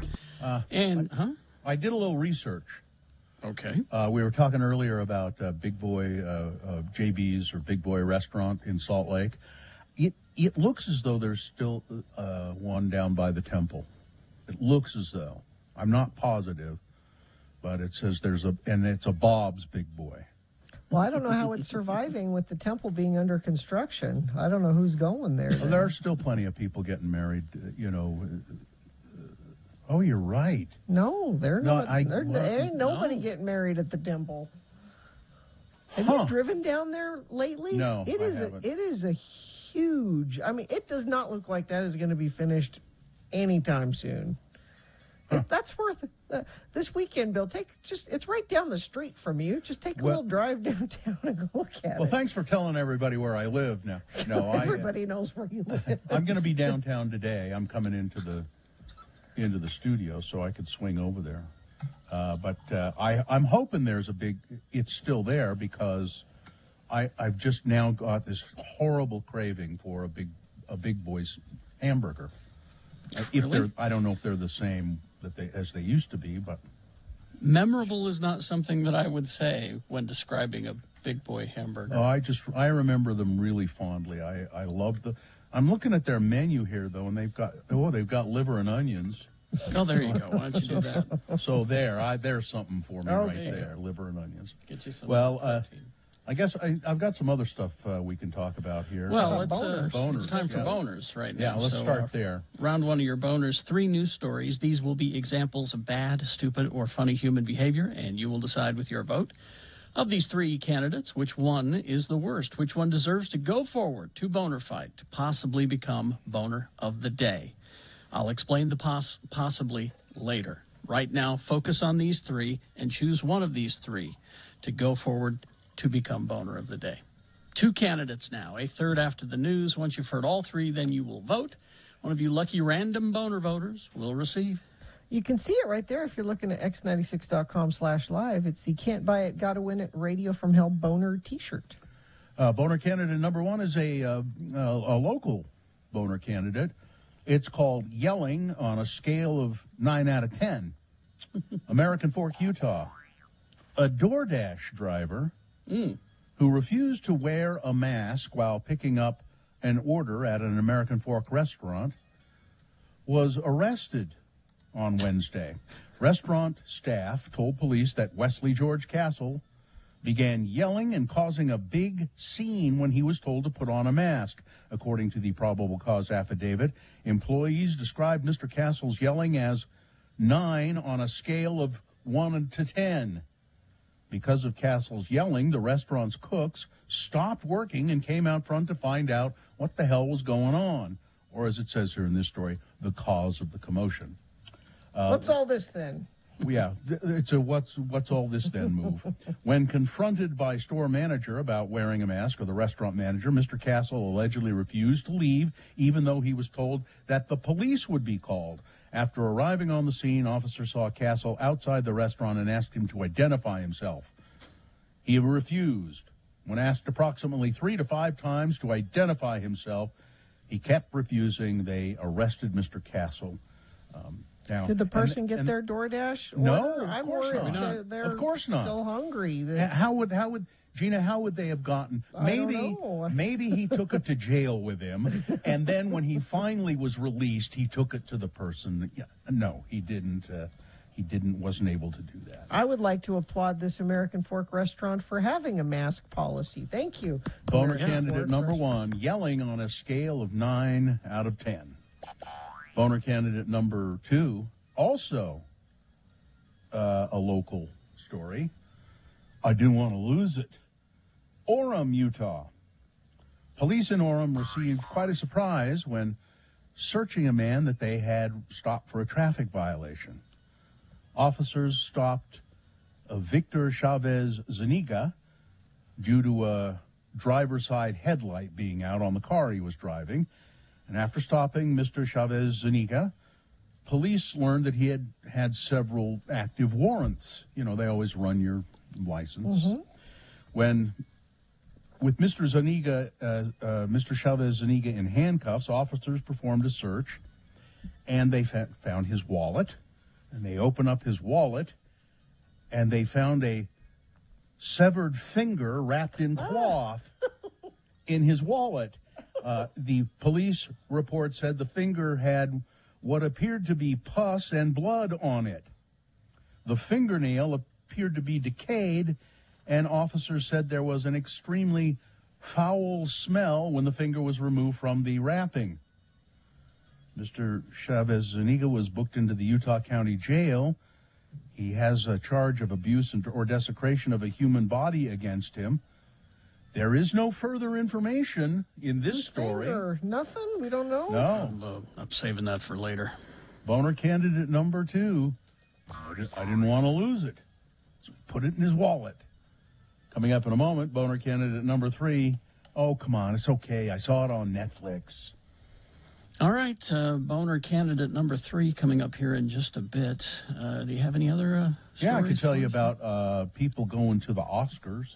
Well, just real quickly here, JB's Family Restaurant downtown permanently closed. Is it? Okay. The closest one is in Price if you want to make the drive. Okay, I could go to Price. Maybe I'll go to Price. I just want a big boy sandwich. Well, before you go to Price, you should go to Haster Games, Bill. They have the best selection of Pokemon, Dungeons & Dragons, Magic, and more. Shop online at HasterGames.com or visit the store 6831 South State. Curbside service is available. The Oscars, the Academy Awards 2022, just about a month away, a little over a month away. Mm-hmm. And Hollywood's biggest night will not require proof of vaccination for anyone attending the event. Nominees, presenters, and stars will gather March 27th, the Dolby Theater, to celebrate the best and the brightest in film. The Academy of Motion Picture Arts and Sciences, according to the Hollywood Reporter, will ask attendees to show a negative PCR test or a negative rapid antigen test on the day of the ceremony. But apparently they will not ask. The headline says Oscar attendees won't need to show COVID-19 vaccination proof, and yet that's just said. What did that sentence say? It said they have to do a test, not vaccine card. Oh, not vaccine, They're a two PCR different test. Yeah, things. okay. I was kind of thinking that those were the same thing, but obviously they're not. The Critics' Choice Awards, they're going to be 100% vaccinated and require a test. The Screen Actors Guild, they say we want people to show proof of vaccination. But the Oscars, they say, no, you don't have to show proof of vaccination, but you have to have a test. This is, I like mascots for football teams, baseball teams, and there's a team in Portland. It's a baseball team. It's the Portland Pickles. And the Portland Pickles have a mascot, which I believe is a pickle. It is. Yeah, with his arms and legs coming. It's a pickle wearing a baseball uniform and a hat. Oh, is it? It's an actual pickle. Yeah. Well, the Portland Pickles have found themselves in something of a pickle. Their beloved mascot, Dylan, was stolen by a porch pirate. Wait a minute. Oh, no, okay. Dylan Pickle? Okay. Dill, I get it. Yeah. So, okay, let me just keep going here. I think there's some odd things here that I didn't realize. The theft occurred right after the mascot costume got lost on a Delta Airlines flight from the Dominican Republic. The baseball team tweeted on Monday that they were concerned about their missing mascot, and again on Wednesday with what they called a disappointing twist. The airline found the bag with a costume and then delivered it to the Pickles office after hours. Camera footage caught a porch pirate swiping the package around 5 a.m. They didn't know what they were taking. A video posted shows a man with a backpack stealing the package, and it had the costume in it. We just want him back. He's irreplaceable. So I don't understand this. They keep referring to the costume as him. I mean, isn't it a costume that a person wears? Well, yeah. Well, why do they say we just want him back? I guess it's They still Because- they think of the costume as Dylan the Pickle. Because I can't become Dylan until I Yeah. become one with Dylan. Yeah. And Yeah, then that's it. Dylan would never do this. Yeah. Somebody take the pickle costume back. Well, he can't. It's not like you can take that to a pawn shop and how much will you give me for this pickle costume? They're No. not gonna. He can't do it. Whoever stole it but- will just secretly go put it back. But Gina, I understand the criminal underworld, and there is a black market for mascot costumes. There's a big trade in mascot costumes, especially if it's a pickle. Yeah. Let's see. The Omicron variant of coronavirus surfaced in Utah a month ago. About it says here, but so far only 7 cases. No, this is an old story. It's got to be. I was going to say that Yeah. we've had Omicron for a lot more than a month. It was in the desert. It was on the Deseret News website today, but I think they've neglected to remove an old story. From their website. So I'll move on from that. The BLM, Bureau of Land Management, they say they admit it. You know, they say, yeah, we damaged some dinosaur tracks down at Mill Canyon. Yep, we did. There was some damage, they said, just some damage to ancient dinosaur tracks at one of the most significant paleontological sites in the United States. You ran over them with a backhoe. Well, there's a little. So, but part of the dinosaur track has a tread mark across it. A BLM regional paleontologist conducted a site assessment and is finishing a final report. He's preliminarily determined that some damage occurred to dinosaur footprints at the project site. Now, it's plural, dinosaur footprints. Mm-hmm. And he says, this is unacceptable. It happened. The BLM is committed to ensuring that further damage will not occur. Well, that's great. I just want to know how this all went down. I know. You're going to be doing some digging. Let's bring a backhoe into this place where we don't want a backhoe? So here's what happened. They're doing some renovations to the site. You know, there are boardwalks there where people can walk on these boardwalks and see the dinosaur tracks and other. So they were doing some renovations, and they took up the boardwalk to do some work, and they didn't realize that there were dinosaur footprints under the boardwalk, kind of covered with sand, because there are dinosaur.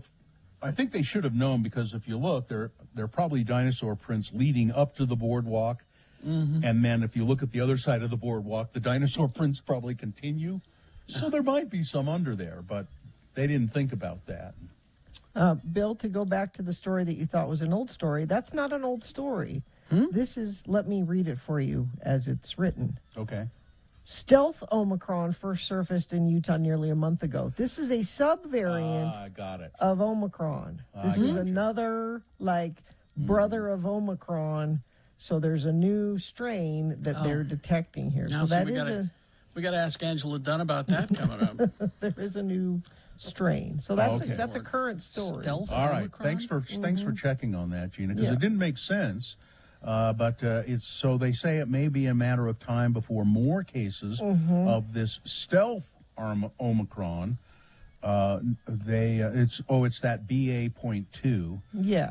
Start Dr. showing up. Cobbles talked about that, I think. Yeah, they're saying it's probably just a matter of time. Well, it may be just a matter of time before it starts showing up in the 1,500 COVID-19 test samples subjected to genome sequencing every other day by the Utah Department of Health.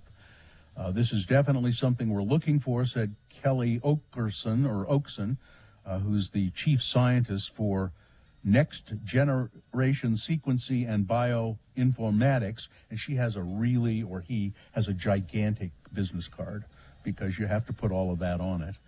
We haven't sequenced huge numbers of that variant yet, but we do expect to see more of it. That's not really good news, is it? No. A bill to put period products, menstrual products. I don't know why they don't. Period products doesn't. I guess just so everybody. It's alliterative. Well, I guess. Period products. But it's, it's products for menstruation. Utah lawmakers voted unanimously on a bill which would provide those products in every Utah school for free through a private-public partnership. This bill is incredibly important, said Senator Ann Milner. I think we wouldn't envision, I hate to say this, we couldn't or wouldn't envision charging people for toilet paper in our schools, right? So these products are just important to our young women, and this is an opportunity to make that available in a very safe and appropriate manner to every child. Now, when Senator Milner said we wouldn't think of charging people for toilet paper, I think maybe the legislature went, hey, wait a minute. We should do that. We're missing a revenue stream here. Literally. Sorry. Oh, yeah, I guess that's true. I was going to say I don't use toilet paper for that, but I guess, yeah. Okay. I've never seen a bill go through that quickly, and I hope they realize that things don't normally happen like that, said Gail Miller with the Larry H. Miller and Gail Miller Family Foundation. I guess they are the private part of the public-private partnership. And I don't know how quickly this will help or happen, and they haven't. I guess they haven't identified exactly what the funding source will be or how it will be paid for and all of that. An archaeologist in the United Kingdom has unearthed some ancient Roman artifacts. It was a cemetery. And they find Roman artifacts in Great Britain all the time because, of course, the Romans occupied that island for quite a long time. Mm-hmm. They found 40 2,000-year-old decapitated corpses buried in an ancient Roman village. Just about an hour northwest of London. In addition to the ruins of the village, artifacts, and ancient coins, they found burial sites for more than 400 people, about 10% of whom had been beheaded. They could have been outcasts or criminals, but they're not sure. It's not fully clear. Some of those had their skulls placed between their legs or at their feet, according to the researchers. One interpretation of this burial practice is that it could be the burial of criminals or some type of outcast, although decapitation is well known elsewhere and appears to have been a normal, albeit marginal, burial during the late Roman period. I think they're zombies. Very, very popular in those days, beheading. Gene, if they were zombies, they would not be in the ground in a casket. Well, you cut the head off and then... you see, they were zombies. Yeah, they were Roman zombies. Okay, yeah. I take their heads off, and then, maybe there's somebody you know, so you give them a proper burial. Yeah. There's leave them lying on the street. There's a picture of some of the skeletons with the skull. It's weird looking, placed between their legs or between their feet.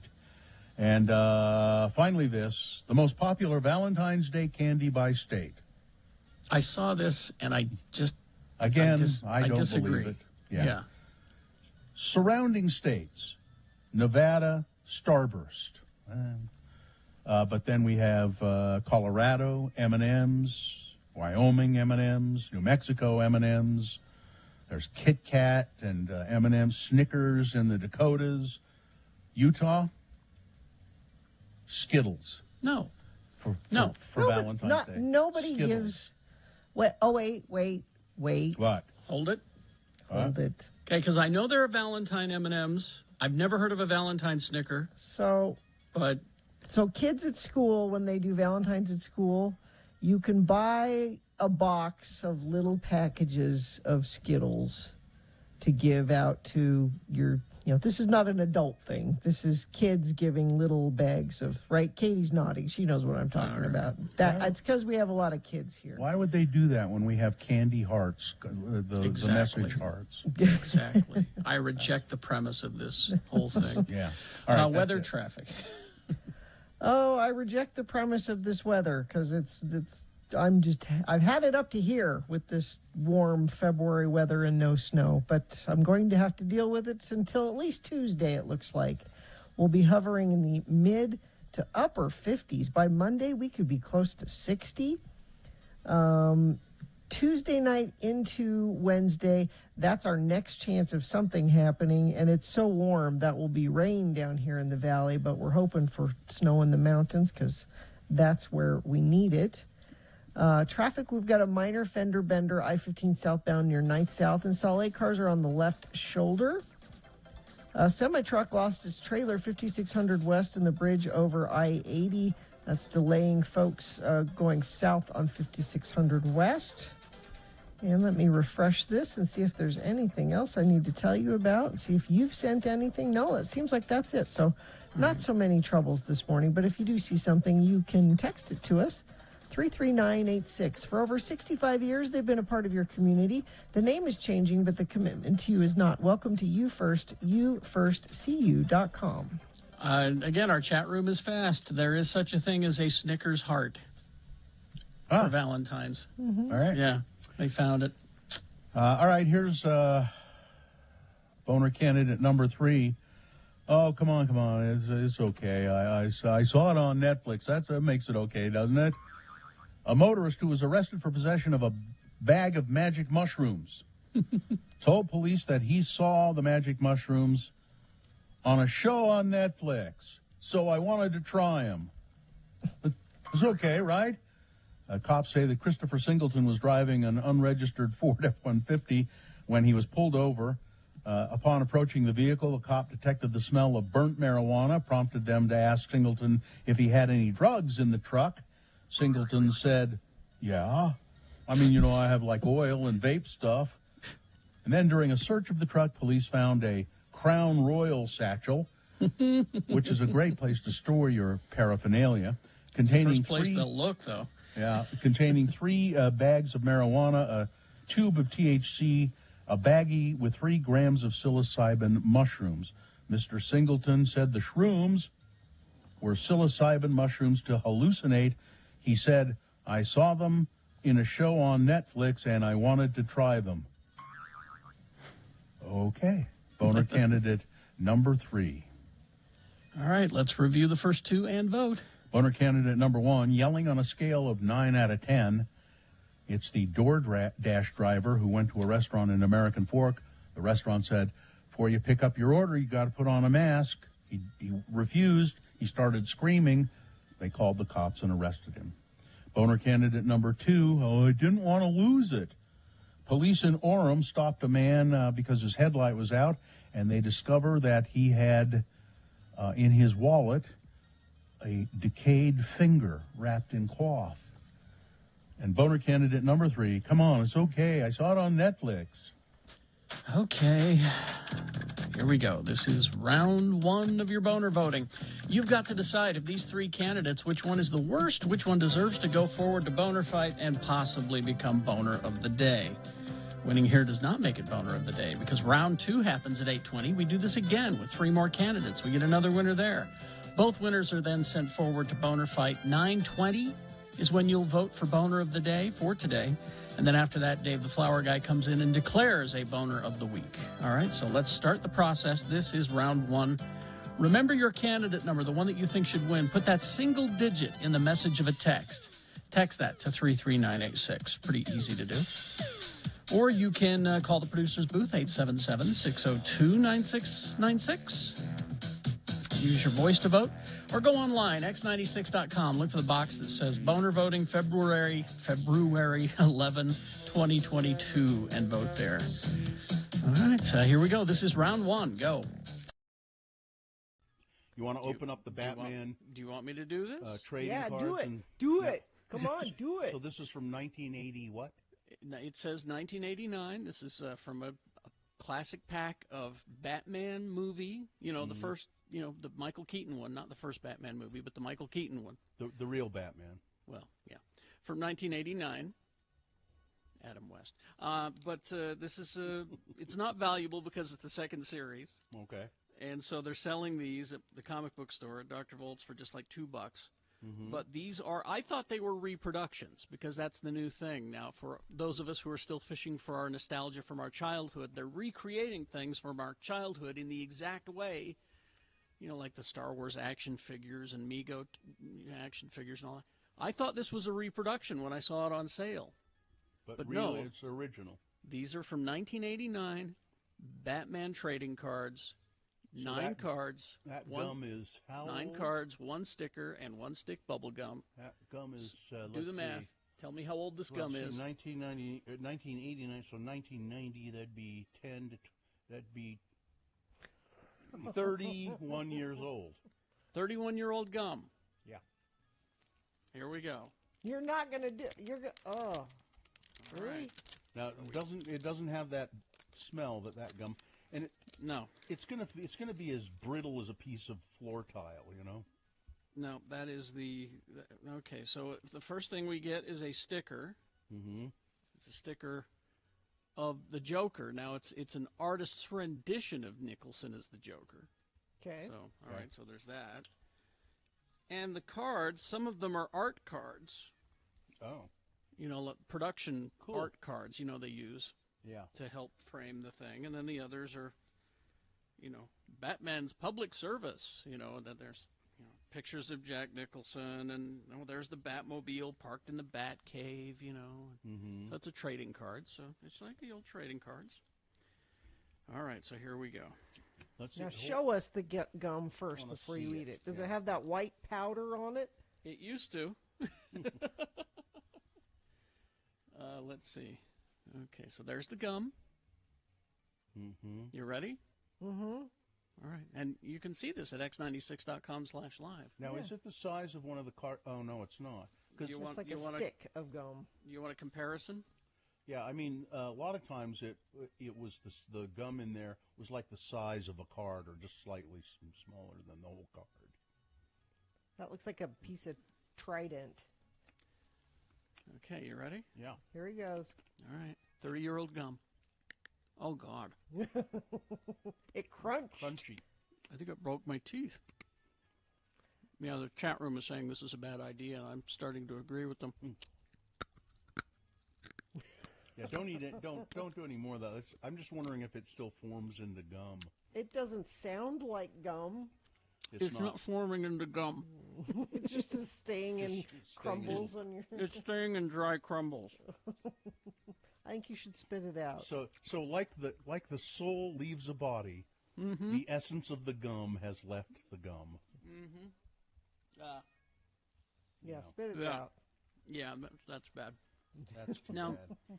Now, someone said, this is awfully radio stunty of you guys.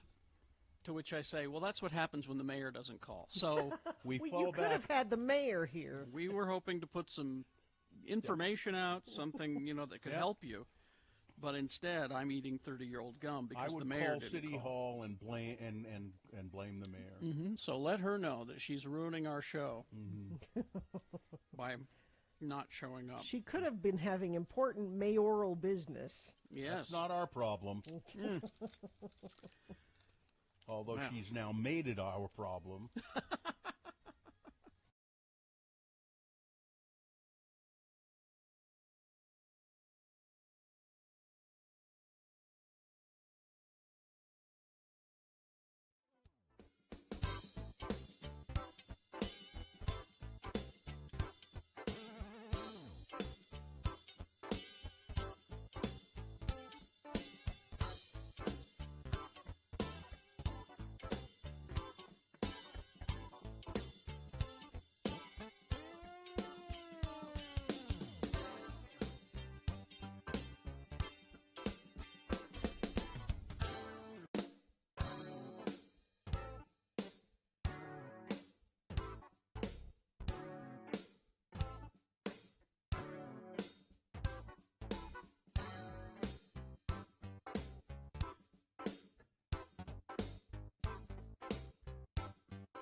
All right, 7:50. Let's award round one of your boners. And round one of the boner voting is brought to you in part by Brussels sprouts done in the air fryer. And the key to good sex is good communication. Reveal your best pleasure at Black Velvet Boutique, Utah's locally owned by women sexual wellness resource, open 7 days a week, 595 South State in Clearfield. First of all, let me say, hats off to Melanie. She won the boner T-shirt simply by being a random boner voter. And now, let me say, hats off to all three of our candidates in this round of boner voting, because, number 3, come on, it's okay, because I saw it on, it only got 8 votes. It was a pretty good fight, though, between boner candidate number 1, yelling on a scale of 9 out of 10, and boner candidate number 2, I didn't want to lose it, the guy who had a decaying finger in his wallet. I would have voted for the decaying finger. Because that's gross. But winning fairly handily was boner candidate number 1, the yelling DoorDash driver. Well, there you go. All right, thank you. That is your round one boner winner. It now goes forward. It might be boner of the day. Depends. Round 2 happens at 8:20. We do this again with 3 more candidates. Get another winner there. And then we'll take both winners, put them against each other. You'll decide boner of the day at 9:20 this morning. That's when Boner Fight will happen. Is this sponsored? Yeah, have another drink with Jimmy, brought to you by Wild Turkey Long Branch Bourbon, and we're going to hear all about it right now. Have another drink, it'll make you feel better. Have another drink, it'll feel alright. If you feel down and you're under the weather, have another drink and you feel alright. Well, here he is, Jimmy Santangelo. We like to call him Jimmy the Wine Guy, or in this case, he's Jimmy the Bourbon Guy. Jimmy is the impresario, the leader, the sole employee, if you will, of the Wine Academy of Utah. You can find out a lot of stuff about drinking and wine and all of that at wineacademyofutah.com. Jimmy, how are you this morning? Good morning. I'm doing great. I got a beautiful bottle of Long Branch bourbon in front of me. Couldn't be better. Let me tell you, I'm a bourbon lover. I just really like bourbon lover. And I started my bourbon. I started with Jim Beam, and just that. And then I was reading Hunter S. Thompson, and he was talking about this this bourbon called Wild Turkey, and I thought, boy, I'm going to try that. And I became a Wild Turkey fan, and that was my go-to, or still is pretty much my go-to bourbon. But I got to say, this Wild Turkey Long Branch bourbon is even better. It's a great product. Oh. Yeah, it's something. It's delicious. You have It's the master sweet. distiller there at Wild Turkey, Eddie Russell, and his son Jimmy Russell also is at the distillery. They've been making bourbon for over 60 years, whiskeys for 60 years. And this is a collaboration, this Long Branch is a collaboration between actor Matthew McConaughey and, yeah. Tell me. Really? I thought you knew this, Gina. I knew that. I knew I loved this. There's all right. There's a sip of Matthew McConaughey in every bottle. Ooh, musky. Yeah, this what I love about this whiskey is that it's a collaboration between Matthew as their art director. He's their promotional director, and he does have a hand in this because they collaborated between the Texas and Kentucky roots of on the final. This is an 8-year aged whiskey, first of all, bourbon. Wow. And they're doing a final filtration through charcoal oak as well as Texas mesquite. That's the touch of Matthew in it. And you'll get this nice, beautiful, first of all, this whiskey, 75% corn, then it's split between rye and barley. So you get this beautiful creaminess going in. You've got a nice amount of caramel, touch of butterscotch, not too rich, and then all of a sudden this breaks out into a nice drying touch of smoke at the very back end. Excellent sipping whiskey on the rocks. I'm going to play around with it this weekend with some cocktails. I'll talk about that at the back end of the feature. But this bourbon, 8-year aged Long Branch, $40 in the store. Really? It's perfectly right. Yeah. It is almost sweet. I mean, when I Yeah, it's desserty. it is, man. It's and really the caramel is what really came through with me, and I like that in bourbon anyway. You know, a lot of bourbons have that, but it's really pronounced in this Long Branch Wild Turkey. It's a handsome bottle. It's a square bottle. It's got Hold it up, Katie. Embossment on the glass. Yeah, Jimmy's got. If you're looking at x96.com/live, There we go. We can get a close up in Nice. Katie's camera though. So. And it good solid base, the embossment on the glass bottle, square shoulders, and the Long Branch is a saying to reach out, extend yourself to family and friends into your home, extending that branch, that long branch, and I couldn't think of any whiskey better to pour for when a guest arrives in your home. Yes. Now, Jimmy, I usually drink my, by the way, Long Branch. I think of one thing when I hear the term Long Branch. That's the name of the saloon in Gunsmoke, the Long Branch Saloon, where Miss Kitty. But when I have bourbon, I usually have it on the rocks. Mm-hmm. But this one, you said rocks, and this one I drank without rocks, and I found it really acceptable and great that way. Yeah, the alcohol is really well integrated into this product. Very smooth, warming texture. It's 43% alcohol by volume, so it's not super high proof. And you have, when a spirit, particularly in this case the Long Branch bourbon, when that alcohol is integrated into the whiskey really well, you can have it, and if it's very smooth, you can have it neat. If you add a little splash of water, really opens it up. If you got one of those cool kid on the blocks, square 2x2 ice cubes to put in it, so it melts really slow with just a subtle chill, that'll open up even more. Yeah, I agree. This style of bourbon is good morning, noon, or night. No, I mean neat rocks or in a cocktail. Yeah, neat is what you meant. This was really quite tasty. Sue and I had some last night before we went to bed. Just really good. Jimmy, can you talk a little bit about bourbon, just in terms of what is a Kentucky bourbon, and just as opposed to another bourbon, and all of that kind of stuff? Sure, and you have whiskeys that can be made all over the world, right? You can name a whiskey after the name of the place it's from, such as Canadian whiskey, Irish whiskey, Japanese whiskey, delicious. You can name a whiskey after the particular grain that goes into the mash bill, such as here in America we call those rye whiskeys. Or you can name a whiskey after a real specific place or process, such as bourbon whiskey named after Bourbon County, Kentucky, or even Scotch whiskey out of Scotland in the UK.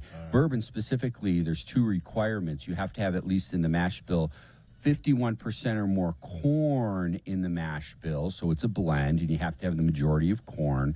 And secondly, and perhaps more importantly, you gotta age in brand new American oak barrels. All right, there you go. See, that's what we're talking about when we say Jimmy knows all about this stuff. So text in your questions. Now 33986. Text in your questions. We've got a couple of them are just starting to flow in right now.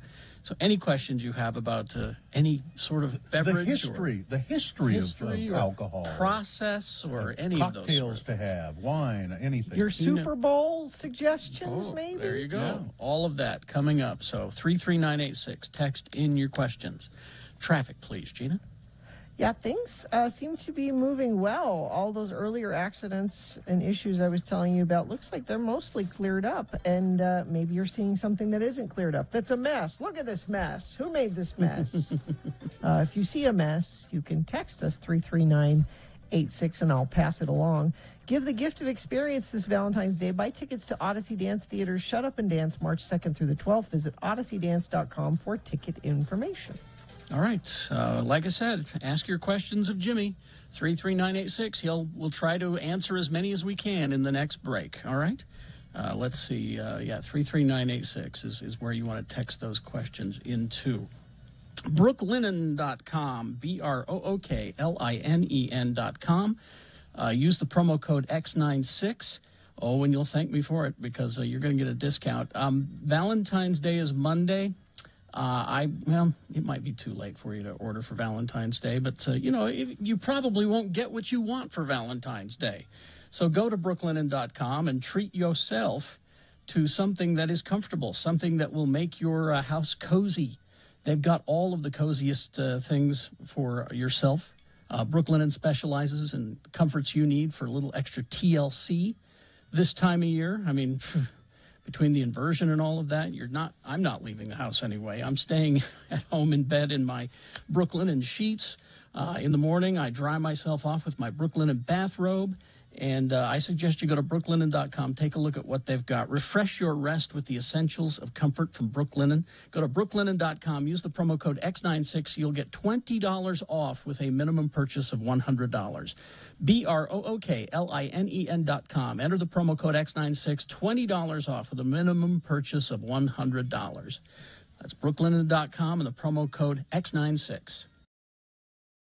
I will read it to you. It looks to be typewritten. Yes. Wow. Typewritten, actual letter dated the 9th of October. Nice. Mm-hmm. You're a lucky girl. Don't you wish you got more letters? Oh, you bet. Actual letters? I sure do. The only thing that could make that Email better. doesn't sound like this. The only thing that could make that better is if that had been handwritten.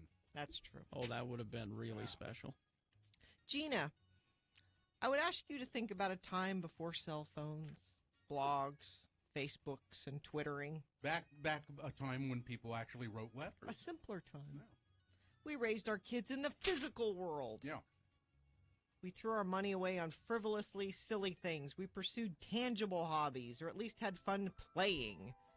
We traveled where we wanted to, when we wanted to. The world was ours for the taking.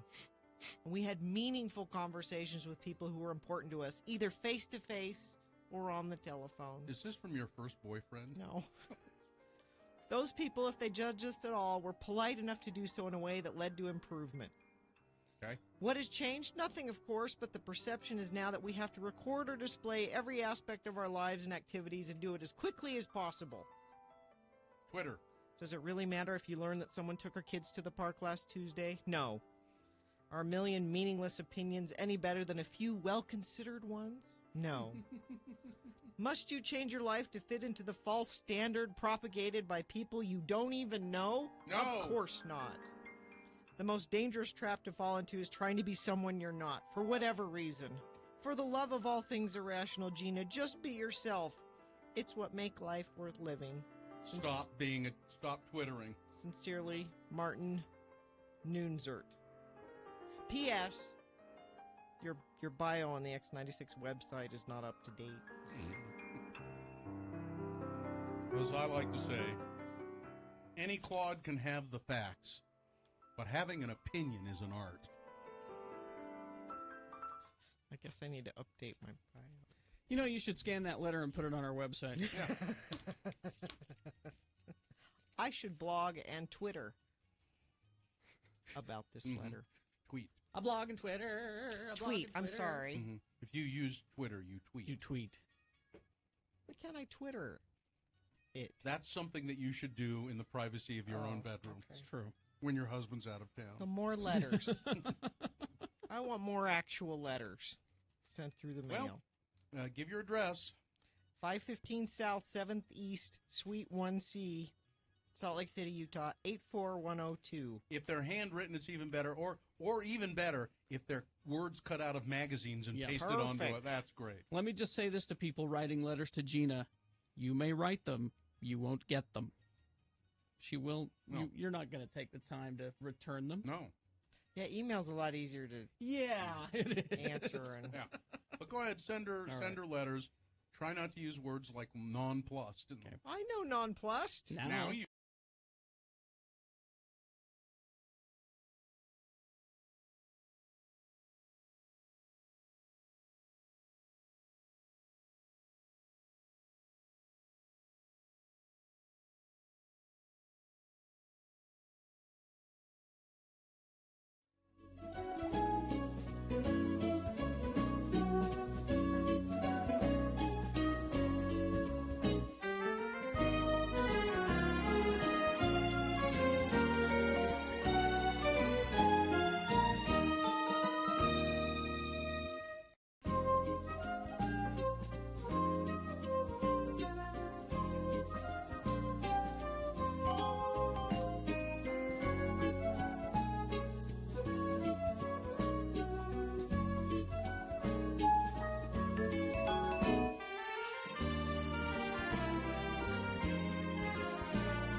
All right, back with Jimmy Santangelo.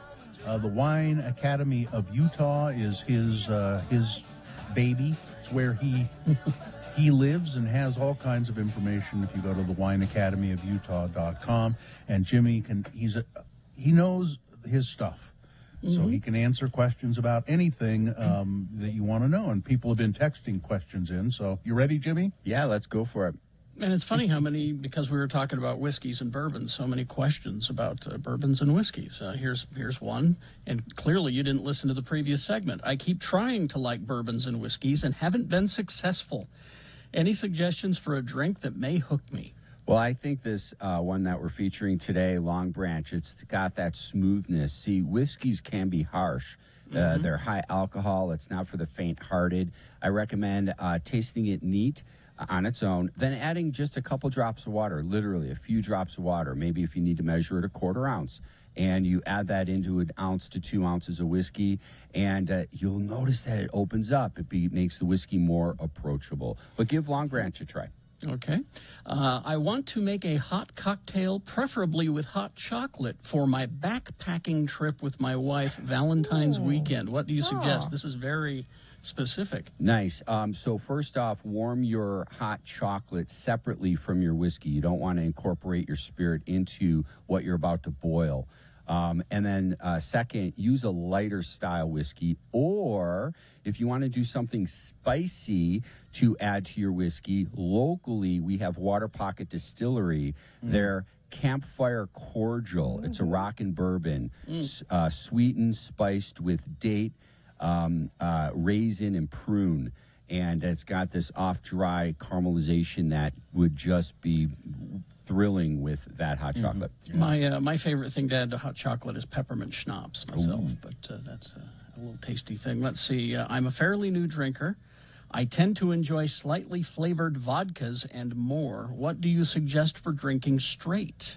You have Grey Goose has those slightly tinctured flavored vodkas that are very that cucumber one? Is that one we tried? That was I'm not a vodka person, but that cucumber flavored vodka that was Grey really Goose good. was really Just good. get it really, really cold, right, Jimmy? Yeah, it mutes some of the harsher flavors. But to drink vodka straight, I really like Chopin.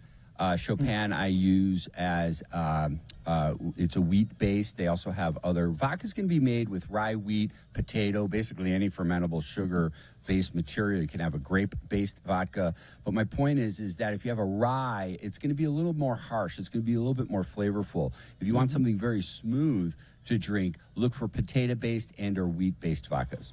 There you go. Okay. Let's see. Here's a question from the recently fallen Jimmy. What are some good starting point wines or other adult beverages for a 30-something-year-old that is recently fallen? Where do I start? Yeah, so one thing we've just to speak about myself with the products and services we do provide a basics of wine in-home wine tasting where we present 4 wines, 2 whites, 2 reds, and we walk you through how to assess a wine, how to look at it, the aromatics. I even bring fruits to compare those aromatics, as well as talk about the food pairings with it. Outside of that, one thing that's really interesting, a friend of mine, she has been enjoying a lot of the non-alcoholic wines and spirits. And that was a nice way for her to get into drinking because she was getting accustomed to the flavor profiles. Hey, this is a question I have too, Jimmy, that somebody texted in. I'm curious about this. What are 3 cocktails that you should always have at the ready to be made when you're hosting a party? So the first cocktail is all booze related. It's the Manhattan cocktail. It's a rye based, so you can have rye whiskey on hand. Then you have sweet Italian vermouth, and then Angostura bitters, those bitters that are clanking around your butter drawer and your refrigerator drawer. Those, and brandied cherry. And that's just a stir-down drink. You don't need any fancy mixers. So that's really one that's really great to go. A lot of people have honey in the home. Honey, right? If you make honey water, a 1-to-1 ratio, you take a dollop of your honey, hit it with the same amount of hot water, dissolve it. Now you have your honey water. Chill it. If you have honey water on hand in a mason jar in the fridge, have some grapefruit juice also, and then some bourbon. That's a brown derby. Also a really easy one to have on hand. And third and finally, going more towards a white spirit, a clear spirit, gin and tonic. Have some Fever Tree tonic water on hand, or they have infused elderflower or grapefruit infused or lime infused tonic waters, which is really good to have on hand. I always have for my parties gin with gin. I've got gin and with gin. a side of gin. Yeah. Well, I mix them. No, I don't have it on the side. I mix them. And of course, that's this is the kind of stuff that Jimmy teaches you if you take any of his classes. Let's see. Here's a personal question. I bought a pint of Epic's Brainless Belgian. Can I consume it all in one setting, or is it a share size? That's a personal It's question. up to you, sir or madam. Yeah, those bottles are a little bit big boy bottles, and they are a higher proof. When I do enjoy beers, particularly from Epic Brewery, they do a fantastic job with their flavor profiles, as do many of our local breweries here in Utah, more so than other areas in the country, in my opinion. But Epic does a great job. I love sharing Epics. I like breaking them out when guests are over, because to be able to enjoy just a little pour. Nurse it, keep it cold, and enjoy with some food. All right. There's a difference between how whiskey is spelled across the pond and in Canada versus here in the U.S. There is? Great question. Whiskey with or without the E, WHISK. EY or KY. When you lose the E, that's Scottish. The Scots lose the E. The Canadians also, because a lot of Scots are there from tradition. The Japanese don't use the E. The Irish add the E. They're not going to do what the Brits do, so they add the E. And then here in the United States, we add the E. There is one bourbon producer, and maybe this can be a question for folks to call in or to text in or on your blog post online. What bourbon here in America does not use the E? That's a good question. Oh, Yeah. well, I don't know. Go to the state store and find out. Peruse. Go peruse. Go do a little shopping. Thank you, Jimmy. Yeah. That's Jimmy Santangelo. Please go to his website, wineacademyofutah.com. All kinds of information there. Jimmy offers classes. That he has upcoming events and all of that. We will talk to you again really soon, Jimmy. I don't know how soon, but really soon. Look forward to it. Thanks, guys. Thank you, Jimmy. All right. Traffic, Gina, please. Okay, we have a crash westbound I-80, milepost 125. That's 13th East in Salt Lake, off to the right shoulder. And that's it. Things are moving well, and too many of you were sending in drink questions for Jimmy, so we don't have any traffic. He'll be back. Don't worry, or go to wineacademyofutah.com. Get more information there from him, and we can get information from you if you text it to us, 33986. Tim Daly has new arrivals daily and pre-owned selection of over 1,200 used vehicles to choose from. All makes, all models. Think forever warranty. Think Tim Daly. All right. Boners round 2. Here are the candidates. Boner candidate number 1 in round 2. Sorry, you're out. Boner candidate number 2. Put him in jail immediately. No, well, have a trial and then put him in jail. And boner candidate number 3. I think this is illegal. Boners round 2 coming up after these. Get ready to listen and vote here on X96, ranlife.com. ranlife.com/X96. That is the thing you want to do now when you're going to go to Ran Life and look for a mortgage or look to refinance your mortgage with a local company, Ran Life. Now, why ranlife.com/X96? Well, we've had a long relationship with Ran Life. We've done a lot of ads for them. I've used them personally to refinance my mortgage a couple of times, and I like them a lot. They're really easy to work with, and they deal straight with you. So they're celebrating their 20th anniversary at Ran Life, and as part of that, they're offering X96 listeners a special deal. You go to ranlife.com/X96. You can become a customer for life, and that means you get discounts. That's really worthwhile. So do it right away. Go to ranlife.com/X96. And now, ladies and gentlemen, it's that feature you know and love. Hello, sailor boy! Oh, so my son Festus graduated from Navy boot camp last week. Oh, so he did make it. He did make it. So what? The last thing you have to do before graduation is it's called battle stations. Doesn't that sound tough? It's a simulated ship, and apparently the people at Universal Studios designed this ship. Really? It's like a ride. It shakes and moves, and like you have to go through 24 hours on this fake ship where things happen and you have to react. Like there's a flood in this compartment. All decks to battle stations. This is not a drill. All decks to battle stations. Or there's a fire, below deck that you got to put out, and there's a man overboard, all that. That poop deck needs to be swabbed. Exactly. But went through that and passed. And normally the family can go to the graduation. It's just like any graduation. But of course, COVID, everything. So they had a virtual graduation, which if there are dozens and dozens of people graduating and they're all wearing the same thing, I couldn't see him, and there was no and they all way. have the same haircuts too. Yeah. Well, and they're all wearing masks. So it's this. I think that's you. Yeah. So I watched it, but I couldn't see him. But after graduation, I got a text from him. He got his phone back. He hasn't had his phone for 10 weeks. That's right. For some reason, they're on real world blackout or Yeah. something like that. They're not allowed access to the real world. So he sent me this text. He said, "They just put me on a bus a little while ago. Holding a phone feels weird. Kind of like Betty White discovering AOL Messenger for the first time. What is this phone thing that I..." But he said, so we started texting back and forth, and he said, "They don't tell you anything in the military. I didn't know I was leaving. I don't know where I'm going. They just say, get your stuff and get on the bus. But here's your phone," so at least he could have that. Okay. Well. And they put him on a military plane and flew, because I said, "Where are you going to the airport?" He's like, "I don't know. I hope so. I want to get a double quarter pounder if we go to the airport." Priorities.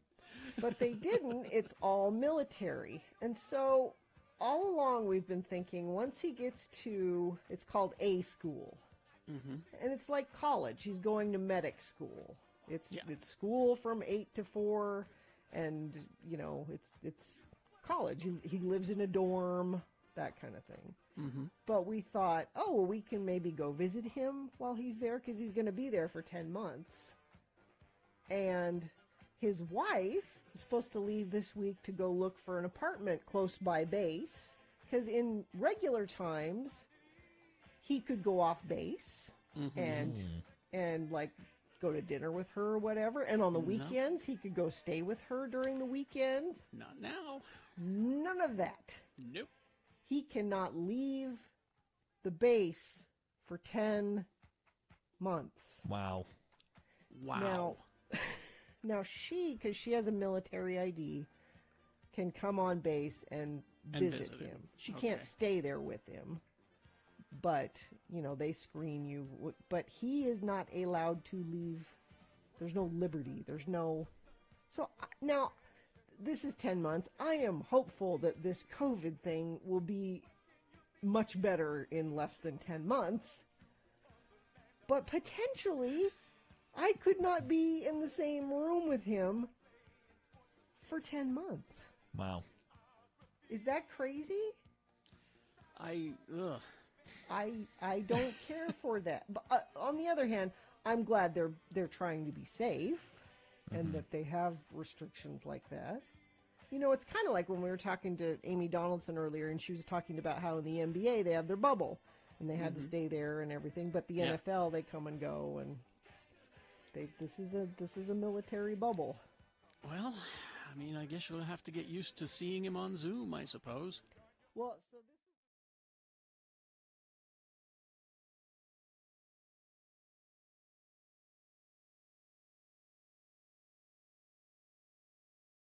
Okay, 8:21 right now. It's time for round 2 of your boner voting. Presenting to you now 3 news stories. These are examples of bad, stupid, or funny human behavior. You will decide with your vote of these 3 candidates which one is the worst, which one deserves to go forward to boner fight and get that chance to become boner of the day. For you see, winning here means it goes up against the winner of round 1's voting. Good candidate. So think strategically when voting for this round 2. We'll send both winners to Boner Dome. 9:20 is when you'll vote for boner of the day. 9:20 this morning. All right. So here we go with round 2.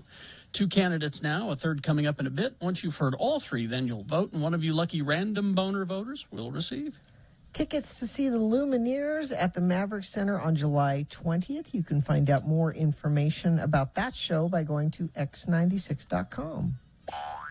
Boner candidate number 1 is sorry you are out.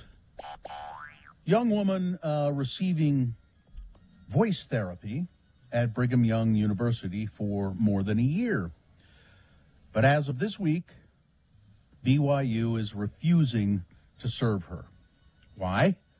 She is transgender. The client came into the campus speech clinic on Monday for her regular appointment, she said, and was informed that this would be her last. The staff told her that the administration at BYU has decided to end all gender-affirming speech therapies because providing them, quote, doesn't align with the faith's policies. Transgender clients often use these services to help match the tone and pitch of their voice to their gender identity. The program was so helpful and had been relieving a lot of my anxiety around who I am, the client said. So to be just kicked out like this is painful.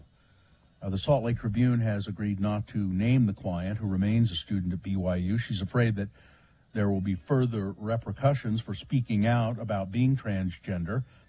She's one of the 3 transgender clients at that clinic who are now scrambling. Who are now scrambling to connect with new speech providers. The client said several staff members and students were crying when she came in because they didn't like the policy. Yeah, they knew they'd have to turn her away. Show me the part of the Bible that says that this is the action that should be taken. I don't think transgender people are mentioned in the Bible. I'm not Show sure. me where. Or speech therapy. Show me where this is hurting anything. Show me where this is shaking anybody's faith. Show me any of that. It doesn't align with the faith's policies. Boner candidate. By the way, the Tribune asked for comment from BYU, and they did provide a brief statement. Although the Department of Communication Disorders is no longer providing gender-affirming voice and communication services, it has made the 3 students impacted by this change aware of other providers. There you go. Boner candidate number 1. Sorry, you're out. what we're allowing this country to become is just... Boner candidate number 2. This is, oh my God. Put him in jail immediately. Well, no, let's have a trial and then put him in jail. And I'm serious. This guy should be arrested. A candidate for Congress in Arizona, Jim Lamont, a Republican candidate. Oh, he's for Senate. He's running for Senate in Arizona. He drew widespread condemnation. It should be not widespread condemnation. It should be universal condemnation for a campaign ad in which he portrays, it's like a Wild West town, and he's there in this Wild West town, and there are actors portraying President Biden, House Speaker Nancy Pelosi, incumbent Senator Mark Kelly. Lamont plays a gunslinging sheriff who blasts weapons out of the Democrats' hands in the Western movie-style spot. The 70-second commercial dubs Biden Old Joe, and Pelosi as Crazy Face, and Kelly, Mark Kelly, you know, Gabby Gifford's husband, as Shifty Kelly. The good people of Arizona have had enough of you. It's time for a showdown, Lamont says in the video. That I guess they're going to show it throughout the state during the Super Bowl. Listen. Now, even whatever if- television station is agreeing to run this should say no. We're not running this. Even if Mark Kelly's wife hadn't been shot very publicly, even if that did, take that out of the equation. It's in the equation, but take it out of the equation. This is still threatening. Yes. This is the kind of thing you see from the Taliban. I'm gonna predict that whoever said that they were going to run this commercial on TV during the Super Bowl will not do it because of money, but because. And you know what? That candidate would be thrilled if that happened, because then they could cry, "Oh, they're censoring me." And yes, they are, and that's and 80% of the people who would be polled would agree with that. They should. This guy, wins no matter what. And again, what we're allowing this country to become is sickening. I think this just makes him a loser. I'm predicting he will not win any I hope you're campaign. right. It's just too far for people. The only way that happens is if the rest of us show up and vote. That's Boner And candidate number the midterms 2. are coming. So That's number 2. Put him in jail. Have a trial, then put him in jail. yeah. Coming up in a moment, number 3. I think this is illegal. All right. Boner candidate number 3 coming up. Stand by for that, and then we'll let you vote. Clint Eastwood, I know you love him. You want to hear something about Clint Eastwood? Yeah, What let do you- me sponsor it. Let me let me ask. Yeah. Chair, do we want to hear about Clint Eastwood? Tell me, Chair. All right, go ahead. Follow a baby whale on a magical journey to discover the incredible world of ocean currents. Meet curious creatures along the way and see how the ocean nurtures all life on Earth. Opening February 18th at Clark Planetarium. All indications are that Donald Trump is going to run for president again in 2020. 2024. 2024. It says here, this is an error then, but at any rate, this story has the date wrong. In 2024. But I'm thinking, I think he wants to run. I'm guessing that he's not going to be able to run for any number of reasons. It could be legal reasons, but it could be that the Republican Party won't completely support him. There's not going to be enough support. Where are my Republicans in disarray headlines in the mainstream media that I don't see? So long-time Republican Clint Eastwood is pulling support from Donald Trump. In an interview with the Wall Street Journal, Clint Eastwood, and he is about a dyed-in-the-wool Republican as you can get, said, I don't know. The best thing we could do is get Mike Bloomberg in there, he said. After endorsing Mitt Romney and famously delivering a speech at the 2012 Republican National Convention to an empty chair that represented Barack Obama, Eastwood never officially backed Trump. In 2016, he did express displeasure with Trump and with Hillary Clinton. There's too much funny business on both sides of the aisle, he said. Nope. But now he did praise Trump later on, but now he says, no, I can't do it. I can't support him. I don't know why anybody even asked him. He may not be around by the time the election rolls around. I don't. This is great news. The corset trend is alive and well for 2022, apparently. The corset. Good news for who? Well, for people who like to see other people wearing corsets. Megan Fox is the latest celebrity to be spotted wearing a corset. And they just wear them with no top over them.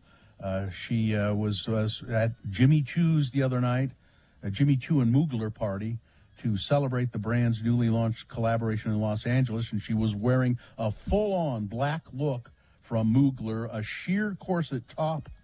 And so I think just the average person, the average woman is going to start doing this. They're going to start wearing corsets. I don't think so. No. No, they're torture devices. You don't want to wear a corset. Nearly 1/3 of older COVID-19 survivors develop new health problems in the months after they recover from COVID, according to a new study. Those health conditions involve a number of major organs and systems, including the heart, the kidneys, lungs, and liver, as well as mental health problems. With roughly 400 million people infected with the coronavirus worldwide, the number of survivors with new conditions after the acute infection will continue to grow, wrote the author of a study, Dr. Ken Cohen and his colleague. Cohen is the executive director of translational research at Optum Labs. They analyzed 2020 health insurance data from more than 133,000 Americans 65 and older who were diagnosed with COVID. They compared them with groups of people 65 and older who did not have COVID and a group diagnosed with viral lower respiratory tract illness. Among the COVID patients, 32% sought medical attention in the several months after their diagnosis for one or two or more persistent health conditions. So they don't have COVID anymore, but it has left their bodies with other terrible, conditions. And More probably, reasons to try to avoid getting it. Mm-hmm. That's why I brought it up. Conditions happen even if you don't have a bad case of COVID. Let's see. House bill here in Utah, House Bill 211, would prevent schools from charging a fee for almost all school activities.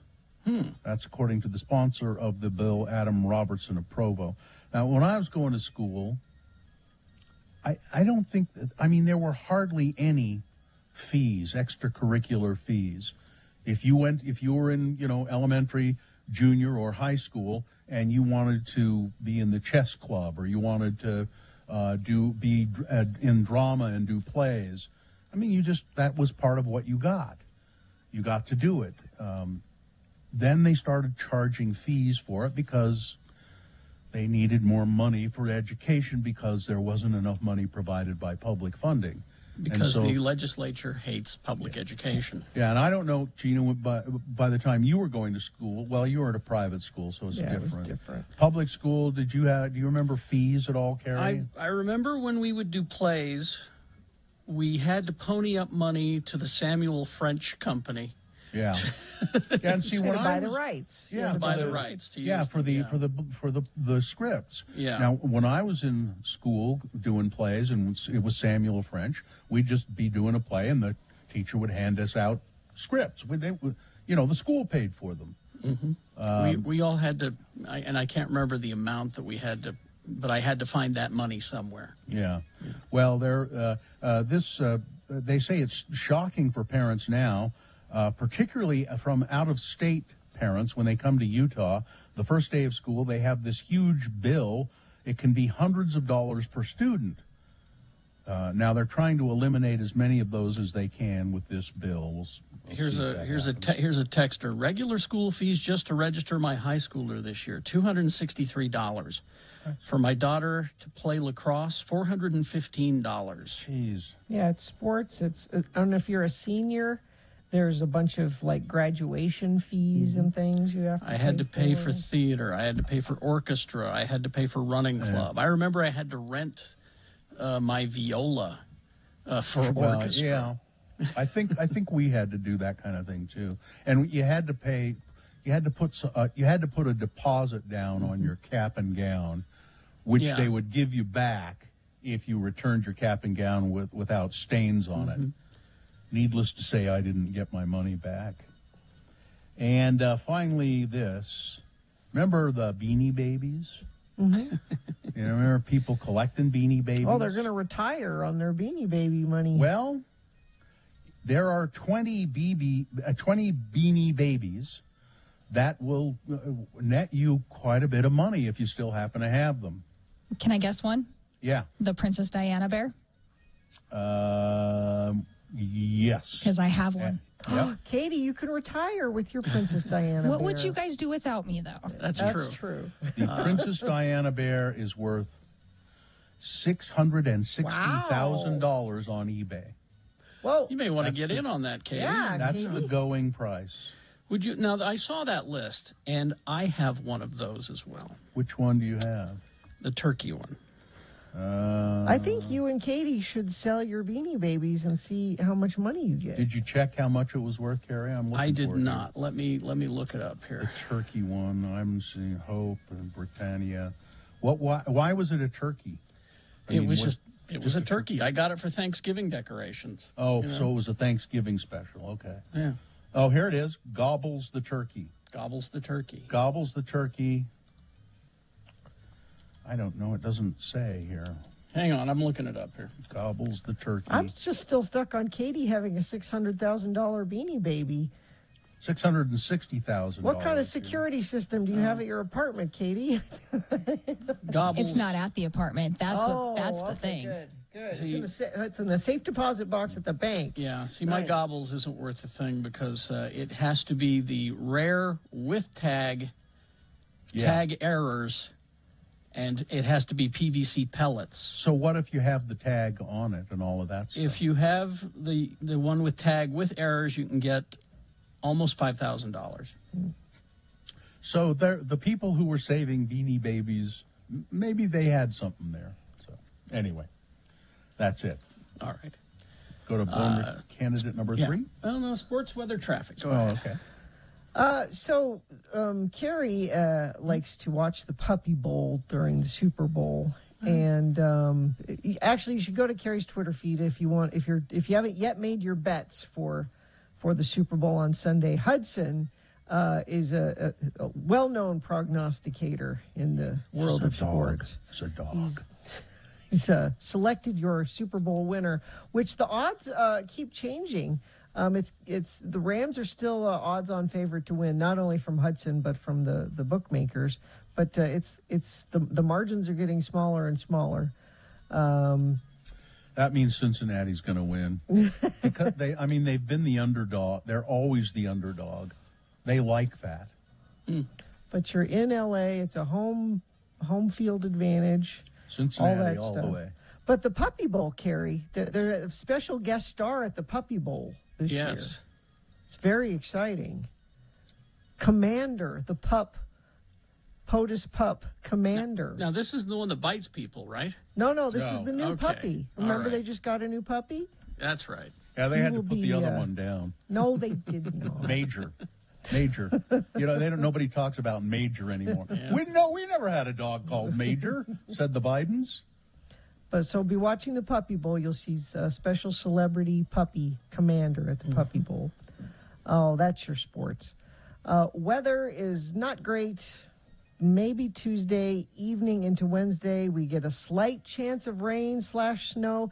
Probably be mostly rain down here in the valleys because it's going to be warm. Monday, 56 for a high. We could get up to 60 in places. All right. Just not February weather at all. And that inversion is bad, which means air quality is bad, which means try to limit your driving if you can. Take advantage. Remember, still all month of February, you've got that free fare on all UTA tracks, buses, Front Runner. This is a great time to be using it. That's why Mayor Mendenhall wanted to start this program, is because February is traditionally the worst month of the year for air quality. So take the public transit. Crash northbound Redwood Road, 23rd South intersection. 2 right lanes are blocked. Only 1 left lane is getting through. That's heading toward the 201 freeway. And let's see, that's the only incident. And you haven't sent anything in via text either, but you certainly can if you see something. Just send it in to us if it's safe for you to text 33986. Locally owned Young Automotive Group has over 8 different brands across 6 automotive and power sport dealerships. Check out the variety online at youngautomotivegroup.com. Think Young, think Ogden. Boner candidate number 3 is, I think this is illegal. Huntington Beach, West Virginia. Between calculus class and European history class at a West Virginia public high school, 16-year-old Cameron Mays and his classmates were told by their teacher to go to a evangelical Christian revival assembly. When students arrived at the event in the school's auditorium, They were instructed to close their eyes and raise their arms in prayer, young Mr. Mays said. The teens were asked to give their lives over to Jesus to find purpose and salvation. Those who did not follow the Bible would go to hell when they died, they were told. Mr. Mays, young Mr. Mays, sent a text to his father. Is this illegal? He asked. The answer, according to the United States Constitution, is no. No? In fact, the separation of church and state is one of the... Oh, I'm sorry. I misread it. I apologize. I am embarrassed. Let's start right here. The Huntington High School junior sent a text to his father. Is this legal? He asked in the text. The answer is no. That's what I thought. It is not legal. In fact, the separation of church and state is one of the country's founding basic tenets, noted Huntington High School senior Mark Nybert. Just to see that defamed and ignored in such a blatant way is disheartening, he said. Nybert and other Huntington students staged a walkout during their homeroom period Wednesday to protest the assembly. More than 100 students left their classrooms chanting, "Separate the church and state. My faith, my choice." So why did this happen? Well, there's not an adequate explanation for that. Now, one of the school administrators said it was voluntary. They didn't really have to go. Well, the teacher sort of said you have to go. Yep. Boner candidate number 3. I think this is illegal. All right, let's review the first two and vote. Boner candidate number 1. Sorry, you're out. BYU canceling voice therapy for transgender clients at its speech clinic. Boner candidate number 2, put him in jail immediately. Well, you could have a trial, but then put him in jail. A Republican senator candidate in Arizona staging an Old West shootout in his commercial, shooting at Biden, Pelosi, and Senator Mark Kelly. And Boner candidate number 3, I think this is illegal. All right, here we go. This is round 2 of your boners. You've got to decide of these 3 candidates which one is the worst, which one should go forward to Boner Fight and get that chance to become Boner of the Day. 1, 2, or 3. Remember your candidate number, the one that you think should win. Put that single digit in the message of a text, and then text that to 33986. Or you can call the producer's booth at 877-602-9696. Use your voice. Or go online, x96.com. Look for the box that says Boner Voting February 11, 2022, and vote for round 2. Send one of these 3 forward. Let's go. You have until the end of these messages. Do it. Non-stop music for 1 hour.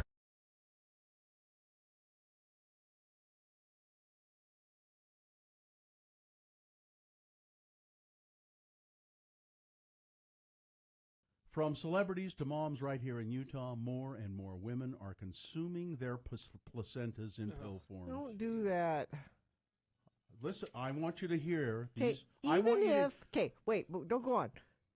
Even if there's something about eating your placenta, you would have to do it the way your dog does it when she has puppies. Yep.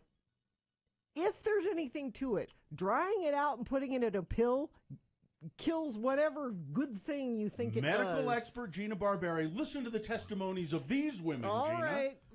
The placenta, for those of you who don't know, is an organ that grows inside the uterus while a baby is developing. The placenta gives nutrients to the baby, and some believe... Some believe. People are saying, and I'm hearing. Ms. Barberi, not among them. No. But some people are saying, and I'm hearing, and I have the tendency to believe when some people say and I hear, and then I believe, that it is also capable of giving mom key nutrients even after it, that is the placenta, and the baby are delivered. Quote, so what happens is, studies show that about 72 hours after delivery, once the placenta is delivered, hormone levels drop, said Rachel Talley, a midwife, Gina, and herbalist. Are you either of those 2 things? Wow, a midwife and an herbalist. Are you? I am neither of those. All right. All right, then. Are there any, I want you take out your credentials and show me. Are there any doctors or scientists around? Carrie. Studies, Carrie. Studies say, Herbalist. according to this midwife And a Midwife study, and herbalist, a study could be, you know, Okay. I've studied things, and that's. a it study. takes 4 to 12 weeks statistically, said an herbalist and midwife, for the body to and the endocrine system to start producing these hormones again. So what we're really doing is natural hormone therapy. After Miranda Hansen delivered her second child, she said she felt the despair of postpartum creeping back in. The first 5 days was like a flashback, she said. But after taking her first placenta pill, she says, so here's evidence right here. Okay. The symptoms softened in just 20 minutes. It was like this fog that was lifted, she said. It was like a breath, like it was totally like, you know, I could just like feel like it was clear. It was Couldn't like possibly be that amazing. you were thinking that would happen, so it happened. Oh my That you were God, sold. you are so negative.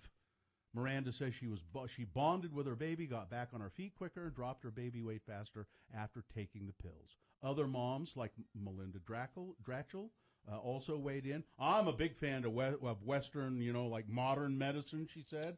I'm all about the epidural, which I know you are, Gina. Big fan of the epidural. But she said the placenta pills worked for her. It was a little strange at first when I started And talking. you know they kept the taking them. cougars away, and they kept. Rachel Talley midwife and herbalist, charges. What are you charging for this advice, Gina? Huh? It's free. She charges $250. Okay. How much and does she that's what it's charge? worth. And that's what it's worth. How much does she charge? I'm That's curious. what your advice is worth. Because her advice, midwife and herbalist, $250 for her services. She said a placenta typically yields about 200 to 300 pills. Some hospitals won't release the placenta, but if they do, and if it's handled correctly, the health department said they don't see a risk in consuming your own placenta, but they do caution folks not to share their placenta with somebody else. Please let me have some of your No. placenta. No. Come on. No, don't share. No placenta sharing out there. Okay. Rachel Talley, midwife, herbalist, and placenta encapsulator.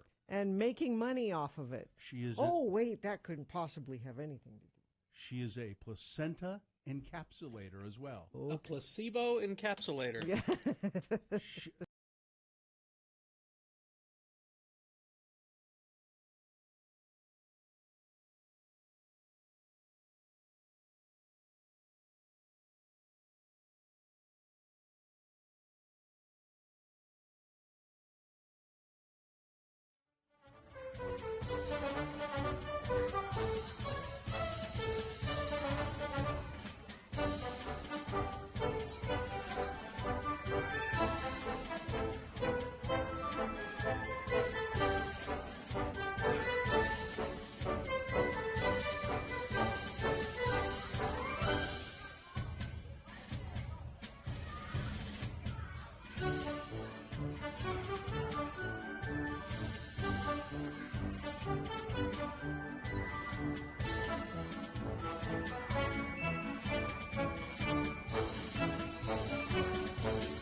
Okay, it's 8:49. Let's quickly award round 2 of your boners. And round 2 of the boner voting is brought to you in part by pasta with tuna and capers. And Valentine's Day is the big game of romance. You always go with the best players. That would be Lim Jewelers and their selection of exquisite gemstones. Go team, go to limjewelers.com. Well, Carrie, you said let's go fast. I'll do that. Boner candidate number 2 and number 3. The guy in Arizona who did the shootout commercial and the revival meeting that they sent. Those got solid voting, but number 1 just killed him. The one that sorry you're out, BYU canceling speech therapy classes for transgender students. A lot of people upset about that. There you go. That's the winner of round 2. It goes forward to Boner Fight. It might be Boner of the Day. We'll find out together at 9:20 this morning when you vote for Boner of the Day. Let's get Dr. Angela Dunn on the phone. Doctor. Hi, Dr. Dunn. How are you? Hey, good morning, guys. Dr. Angela Dunn is the head of the Salt Lake County Health Department.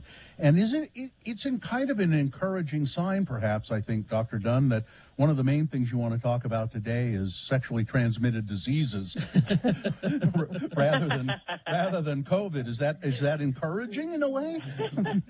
It is. We can still definitely start with COVID because it's still a problem, but the problem's definitely getting better.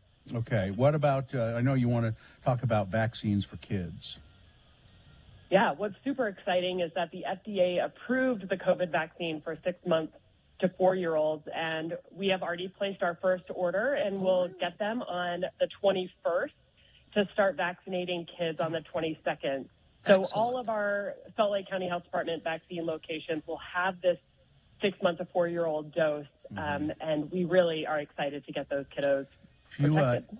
Do you anticipate that the little kids will get 2 shots and a booster, just like adults? And I know it's it's a weakened amount of vaccine, but will they get that? Yeah, it's currently a 2-dose series. They are looking at adding a 3rd dose for those in the 3 to 4-year-old range. So we'll see, but definitely 2 doses to start out with. What can you tell parents that are nervous about having their little kids vaccinated?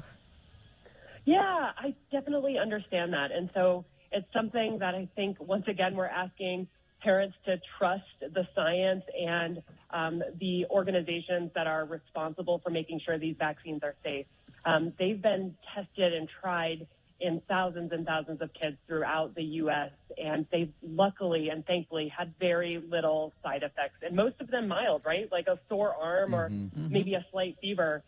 So the benefit of protecting these kids against COVID is there. I mean, this past few months, we've seen an increase in 0 to 4-year-olds being hospitalized due to COVID, and that's just tragic. So it's important to do everything we can to protect them. Never let it be said that Dr. Angela Dunn is not romantic. She says here, it's Valentine's weekend, so let's talk about sexually transmitted diseases. Tis the season. Yes, Yeah. Gonorrhea. There's a lot of gonorrhea going around right now.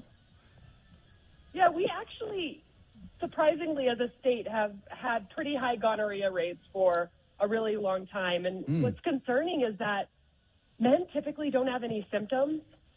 If they have female partners and they pass it along to their female partners, can actually cause infertility in females. And so it's really easy to detect and really easy to treat. So we recommend anyone starting a new relationship head to our health department to get tested and just make sure that you're not going to pass along any of those nasty germs to your partner. Now, Carrie's favorite venereal disease, or we don't say venereal disease anymore, do we? We do not. I guess some of us do, but I do not. Sexually transmitted disease. Carrie's favorite one is syphilis. Because it drives you crazy. Yeah. It really can it, That Dr. Dunn? It definitely can if you don't catch it early enough. Syphilis can get into your head. However, it is super easy to treat with penicillin. And so, once again, that's one of those tests that we can, or those diseases that we can detect and treat really simply. You just got to get in there and get tested. That's my sign off today, by the way. Syphilis can get into your head. So testing is really important for people. If you don't know the person you're planning on having sex with very well, testing is important, I guess, isn't it? Yeah, and if you have, multiple partners, it's important to get tested regularly. Again, these are things that are really easy to treat, but if they're left untreated, they can cause some severe long-term problems. Well, where can you get the tests? Yeah. So our clinic at 600 South and 2nd East is open every day, Monday through Friday, for a walk-in, or you can make an appointment from 8:15 to 4. So 6 South, 2nd East, can just walk right in and get yourself tested and treated.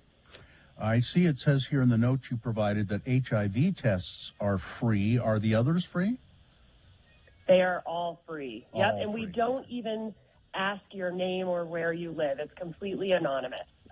So our goal is to just get people tested and treated and limit all the barriers that would prevent people from doing that. All right. Dr. Dunn, it's always a pleasure to talk to you. I think we're just about out of time here. So have a happy Valentine's Day yourself. And I hope you stay safe and healthy, and we'll talk to you again soon. Thanks for letting me listen, guys. Bye-bye. Thank you. Thank you, Doctor. Traffic, Gina, please. Yeah, actually, Cache Valley's seeing some fog right now, which we weren't experiencing earlier, or maybe they've been experiencing it all morning and no one let us know. So. Well, they have for years. So be aware of that. Also, crash northbound Redwood Road, 23rd South intersection. Right 2 lanes are blocked. Only one left lane getting through, heading toward the 201 freeway. And other than that, looks like things are moving well. If you see something, as always, you can text it to us. 33986. Locally owned Young Automotive Group has over 8 different brands across 6 automotive and power sport dealerships. Check out the variety online at youngautomotivegroup.com. Think Young, think Ogden. There we go. All right, 8:56 right now. KXRK Provo. We're going to take a break. We'll be back with a boner fight on the way. Boner of the week will be declared as well. All of that and more coming up. Harmon's for Valentine's Day. Oh, yes. They've got such great things at Harmon's for you to do for Valentine's Day. You can plan a whole evening around just your shopping at Harmon's. I think I'm going to go there today, as a matter of fact, and pick up a few items. The V chocolates, which are local, right? Yeah. That toffee that they do. Yeah. Oh, if my Valentine is listening. Yeah, my wife loves that toffee, and that's why I'm going to stop by Harmon's. Everything they do at Harmon's is just great. But for Valentine's Day, last minute things. They still have flowers. You can get flowers. You can get all kinds of candies. The charcuterie boards are really, that would be a nice thing to give somebody for Valentine's. They'll do a specialized one, picking out your favorite meats and cheeses, and you could include one of those Cowgirl Creamery Heart's Desire heart-shaped cheese on there. All kinds of candy, and then if you want a Valentine's dinner, lobster tail and a steak. How about that? Harmon's, it's your local grocery store. Go there. So you may have heard yesterday me talk about I got bit by something over the weekend, and I shared it with you yesterday.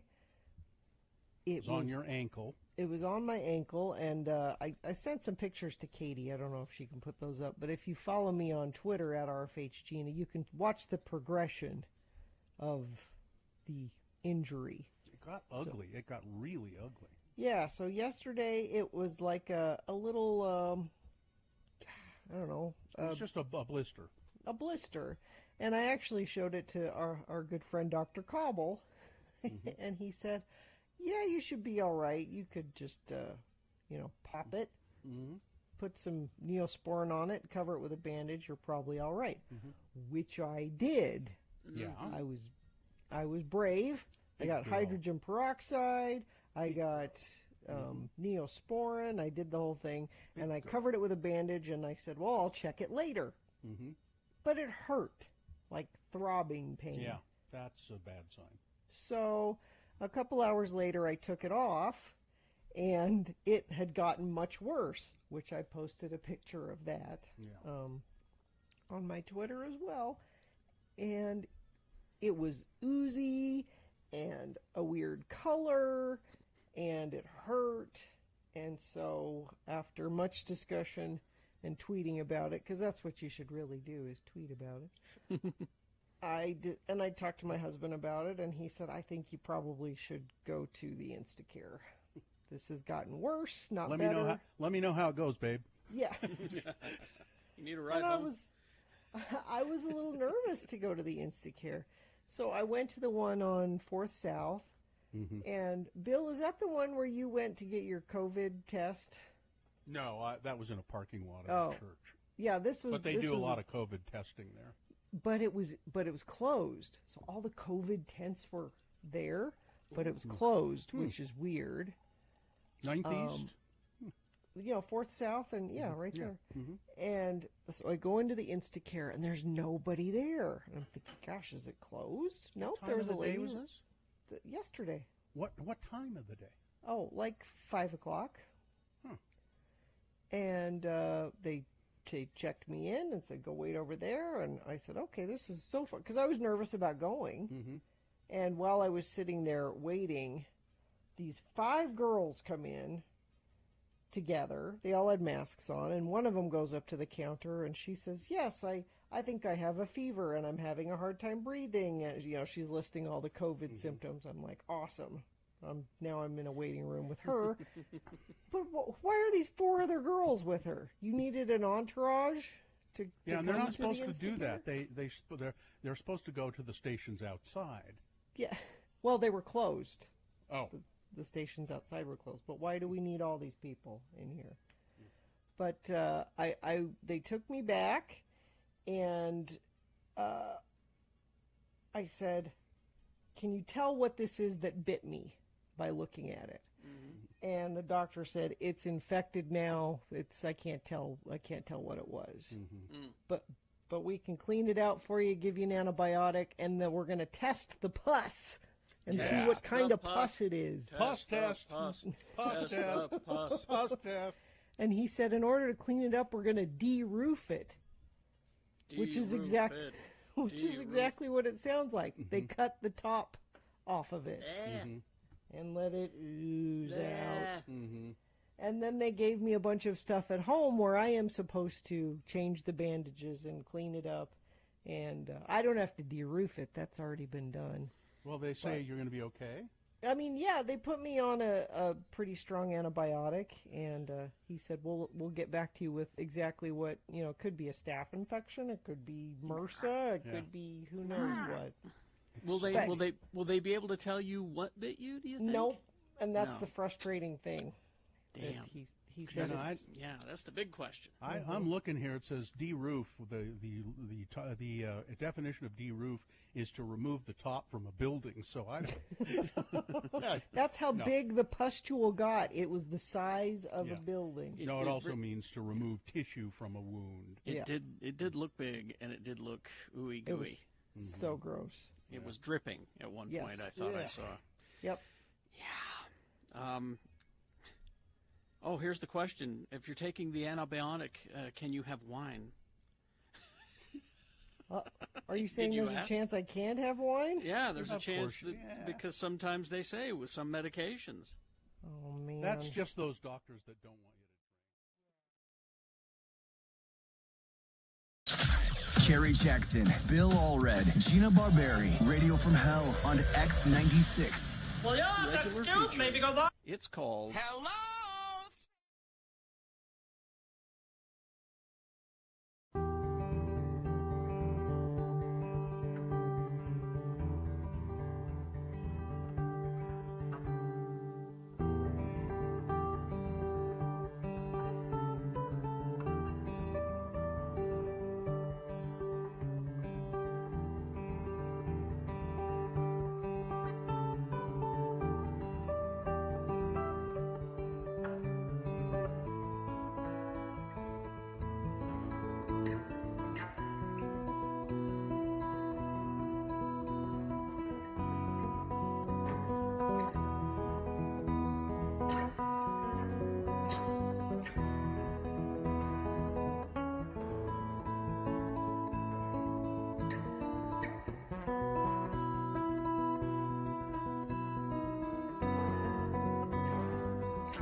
In 1977, in Panorama City.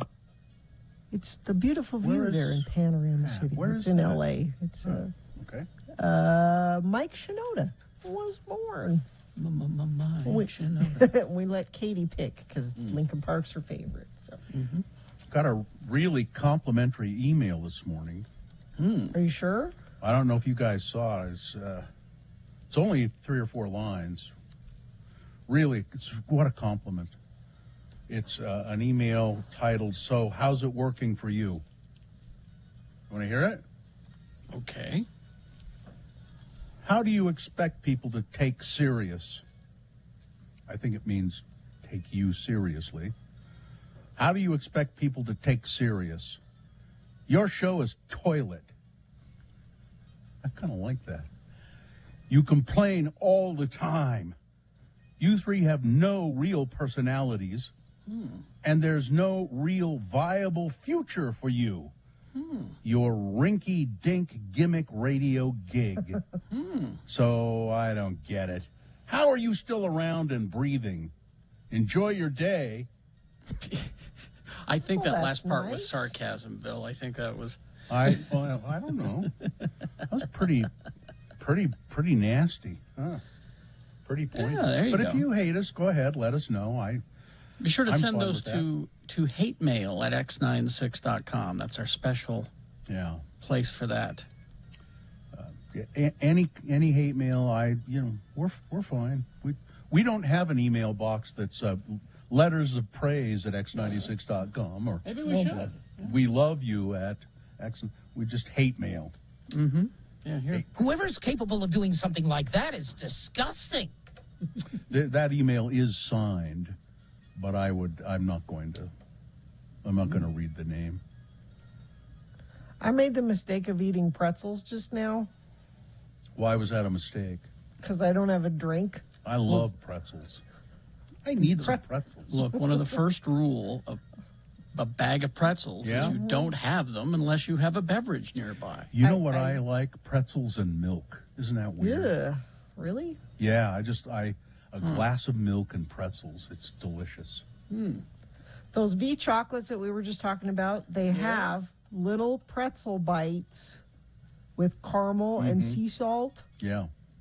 They're so good. You know what I love with V chocolates? Glass of milk. It's delicious. Do you ever have a glass of milk? Do you ever pour Not much yourself anymore. a glass of milk? No, and I used to all the time. I've taken to enjoying oat milk, and there's one brand particularly, Chobani, which is really the yogurt good. people.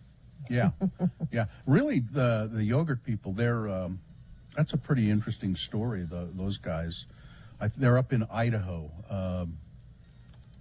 Boise, I think. Mm-hmm.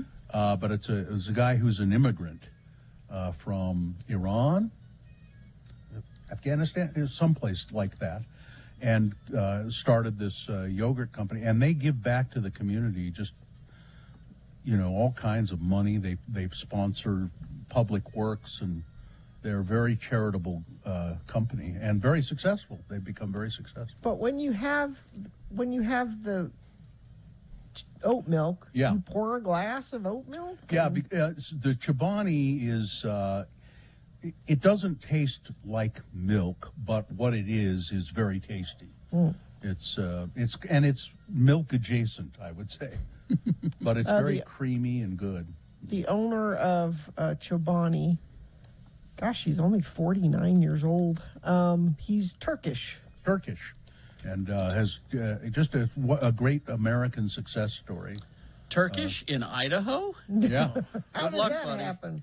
Good luck, buddy. I think I've read a little bit about it. I think he looked around for some place and to do the business and just liked that, and and he's very successful. Twin Chobani oat Falls. milk, try, and the yogurt's really good too. Yeah, that's all I've ever had. Yeah, I don't know why I started drinking oat milk instead of cow's milk, but I don't know. I tried a bunch of like almond milk and all of those, and settled on oat milk. Brett in the chat room. Bill's morning cereal, bag of pretzels and milk. I could do that. Yeah, I could put a bunch of pretzels in a bowl. Well, no, I like to crunch them and then take a sip. You know what else I like with milk? Potato chips occasionally. Mm. I know it I is don't see weird. I know. It's not a good pairing really, but I like potato chips and milk. It's tasty. Now, Andrew in the chat room said that Chiobani sued Alex Jones and won. I wish. Oh, yeah, that's right. I read that. Yeah, That's a reason to buy them right there. Is that the reason to support Chiobani? Yeah. Okay, there you go. Good enough. My next yogurt will be Chiobani. Is he in Boise, Gina? Is that where Twin Falls? it is? Is what they're saying Twin here, Falls. yeah. Yeah. Mm-hmm. Small place. I don't know. That's. He was born on a dairy farm, a Kurdish dairy farm. Well, you can see why I'm absolutely suspicious. Yeah. I've got the documents right here. It's Alex Jones' birthday today, and he's 48, and I looked at that and went, wow, that is a lot of broken blood vessels in his face for 48. I disagree. I think you'll find many 48-year-olds that look like that. I've got looks my like birth he'll cert- pop. I've got my birth certificate right here next to Barack Obama's fake birth certificate. I'm 48 years old. I've got the documents right here. I feel like I've hated him for longer than that. That's what Maybe that's is. it. That I must feel be like it. It's a long-standing hatred.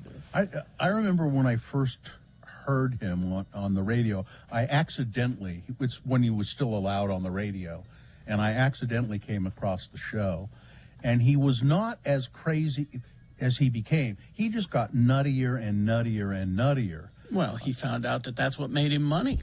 I was listening to it, and I thought, this is pretty off the wall, but was listenable. And then I thought, well, a few months later, I thought, I'll check it out again. Whoa, nope, no more. Yep. But I don't mind listening to stuff like that on the radio sometimes. He discovered that the farther out there he got, the more money he made, and the more supplements he could sell. My supplement here make you into a strong male, of a strong male. I got the documents right here. I think guys like that though, they start believing what they're saying. Oh yeah. I They think kinda have to.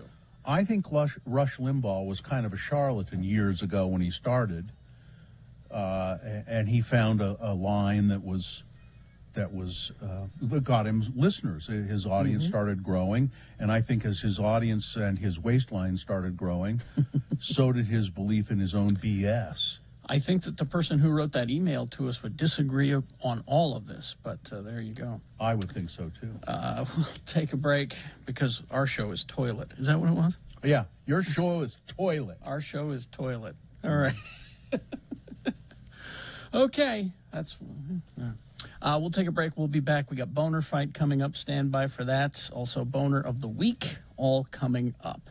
Puravita.com, Puravita.com. Use the discount code X96, and you will get $20 off any order at Puravita.com. I started with the website because I've gotten so many DMs and emails of people saying, where is that local mask place? How do I get, and questions like that. It's very easy. Puravita.com. That's Puravita with a T. They want you to know that their masks, they're real. You can trust the quality because they test every batch. And again, they're made in Utah County, down in Linden. That's how you can ensure to get a real KN95 mask, is buying American made. Because when you buy online, you don't know who's making them, where they're coming from, whether they've been tested or approved. And not all K95 and KN95 masks are made equal. According to the CDC, a lot of them evaluated in 20 and 21 were counterfeit. They weren't working like they were supposed to, and that's why you want to go with a local company, and they're giving you an opportunity. They sell more than just those two masks on their website, so go and take a look.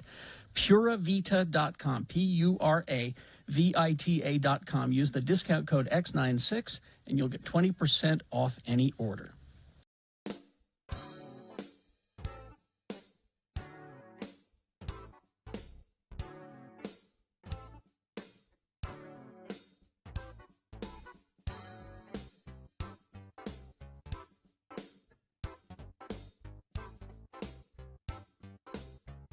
So we're in the back porch and look over, and Bri says, I just saw a critter. Was not specific because he knows how she feels. And that was that. So Sunday morning, we wake up. Morning's going fine. Everything's good, making coffee, the whole thing. And then I hear Sue screaming. Oh. Jeez. Uh-oh. And I come into the kitchen, and she's looking out the back window. And I run to the window to see my 2 dogs in a tug-of-war. Really? With a rat. Was it still alive? The rat was wounded. Oh. So I go running out there, and it's like, get inside, get inside, get inside. And so we got a couple of little ratters. So we close the doggy door. Sue immediately brushes their teeth and cleans their faces. Yeah. So she can, get loves. And so I'm now rat patrol. So the rat's lying there, and it's wounded. And and I'm like, it's still alive. But I look at it, and it looks pretty bad. So I figure I'll leave it alone for a half hour, and it'll die. And then I'll, get a sack and pick it up. Go back out a half hour later. It's actually looking a little better. Wow. It's rolled over on its belly. It's still not walking because I think its legs are broken. Oh, God. Oh, jeez. And I feel bad for the poor rat. I do too, and then I'm like, I'm going to have to dispatch the rat, aren't I? I'm going to have to, because it's in pain, it's suffering. Go get your gun. So or just wait for 4 turtles to show up. Yeah. So I went and I got my Daisy Red Ryder BB gun. Oh, shoot your eye out. Well, I cocked it and put it right to its head. I had to dispatch the rat. And even then, I couldn't pick it up right away. I'm like, I'm going to let it. I'll be back in a bit. And so I come back like 20 minutes later, and it was starting to stiffen up already. That was pretty fast. Oh, yeah. But end of the story is Sue is putting our house up for sale. And Truly? Some people would. What she doesn't know is that I've been keeping this secret from her ever since we moved there. I mean, it is the mountain. Yeah. It's happening. Now, our Artie, our original dog, was never curious about exploring the backyard. He wasn't interested in getting into the shrubs or the trees or anything, so I was able to put, like, traps out there and I took care of the rat problem for quite a while. But now I have curious dogs, and I can't do that because Ripley will... They'll get in the trap. Ripley will find the trap, and so I don't need that. But, yeah, Hudson was high on adrenaline for the rest of the... rest of the day. Killer. He just did that. That stirred something in him. You should have seen my cat with a beetle yesterday. Man, did that cat go to town? A killer. Little beetle.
Regarding the show is toilet, here's a texter.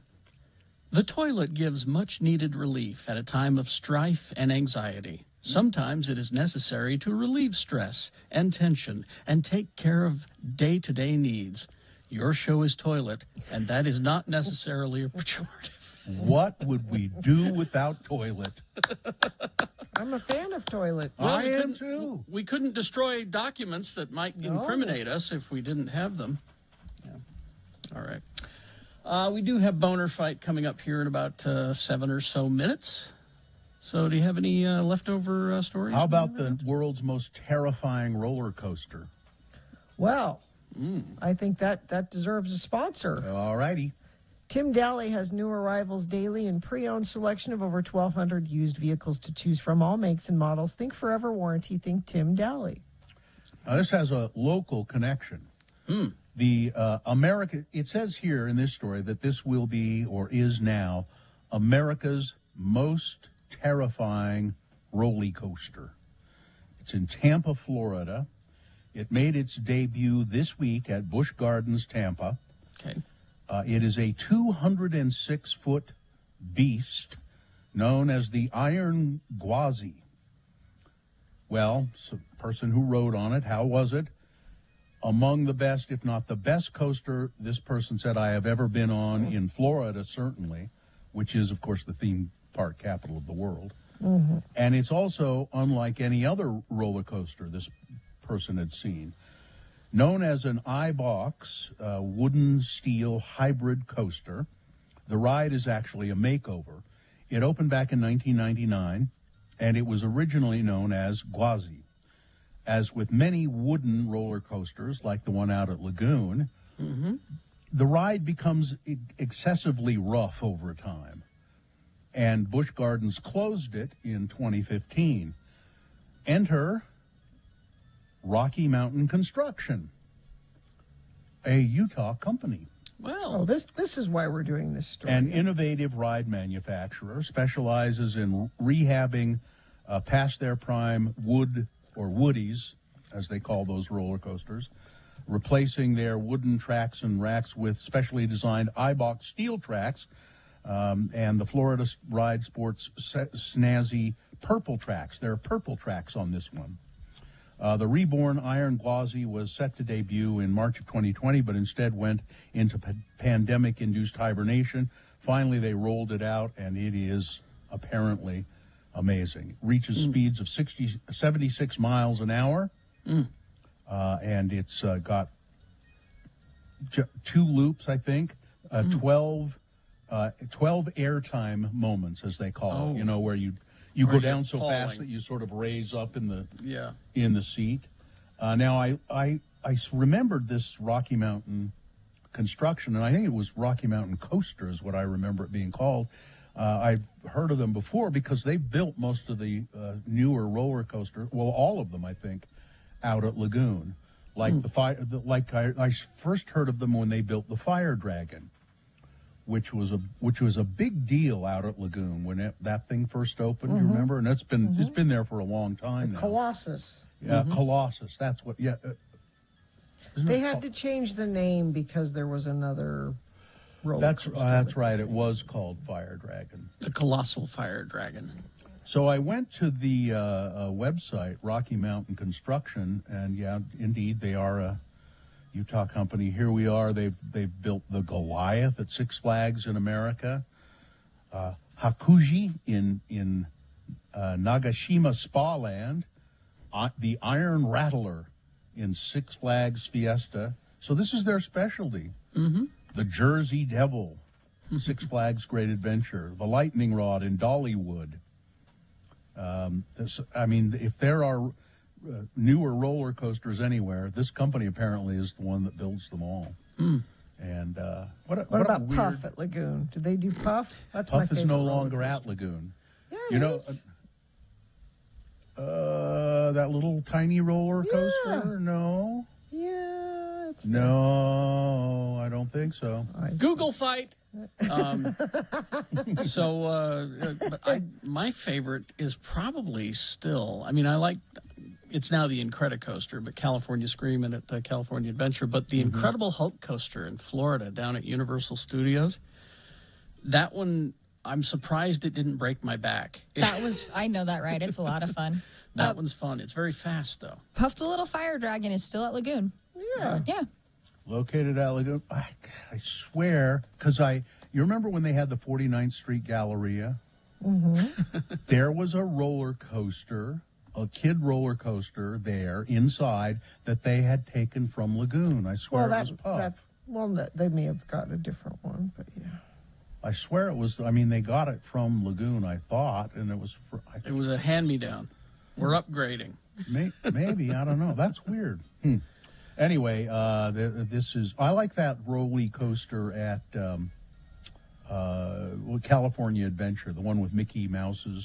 Yeah, California Screamin'. That's what Carrie yeah. was talking about. Oh, is that the one? No, the one with Mickey Mouse's, or are you thinking of the one in Toontown? I'm thinking of the one in California Adventure, and it's the one that's got Mickey Mouse's face. Is it it's a Goofy's? two-car seat. It's the out. You're talking about the outline of Mickey's head, right? Oh, okay. Yeah, That one, yeah. yeah. That's now the Incredicoaster. I don't know if they removed the Mickey face or not, but they redid it. It's the same coaster, but it's just themed now from the Incredibles. Anyway, I really like that one. It had two big loops, upside down loops. Your puff confusion may have been that it might have gotten damaged in that fire. I don't know. People I are don't remember. thinking. It doesn't matter that much. All right. I just remember taking my kid there and riding on that damn thing. And you know what else is a good roller coaster? Is the one at New York, is it? That's a in good Las one. Vegas. That's a pretty damn good roller I like that coaster. one. Fast. All right, let's see. This is gives new meaning to the saying "Big Brother is watching you." Randy Waits wanted to watch the weather forecast on the TV, and he tuned into the local news, and he was interested in more than just the upcoming snowfall, because a man being interviewed about the weather was Eddie Waits, who shared his last name, and Randy went, it's interesting. It's got my same last name. So Randy enlisted the help of his daughter to do some digging and unearthed the unbelievable. The guy that was being interviewed was his long-lost brother, a brother he didn't know about. I saw Eddie's features, and he actually kind of looked a lot like my dad, said Randy's daughter, Cambria. Said, so we did some research, looked him up, and it was an amazing discovery. They were long-lost siblings. They have now become, great pals. But he found his long-lost brother that he didn't even know he had watching the weather. So watch the weather when on TV a lot. Something good will happen.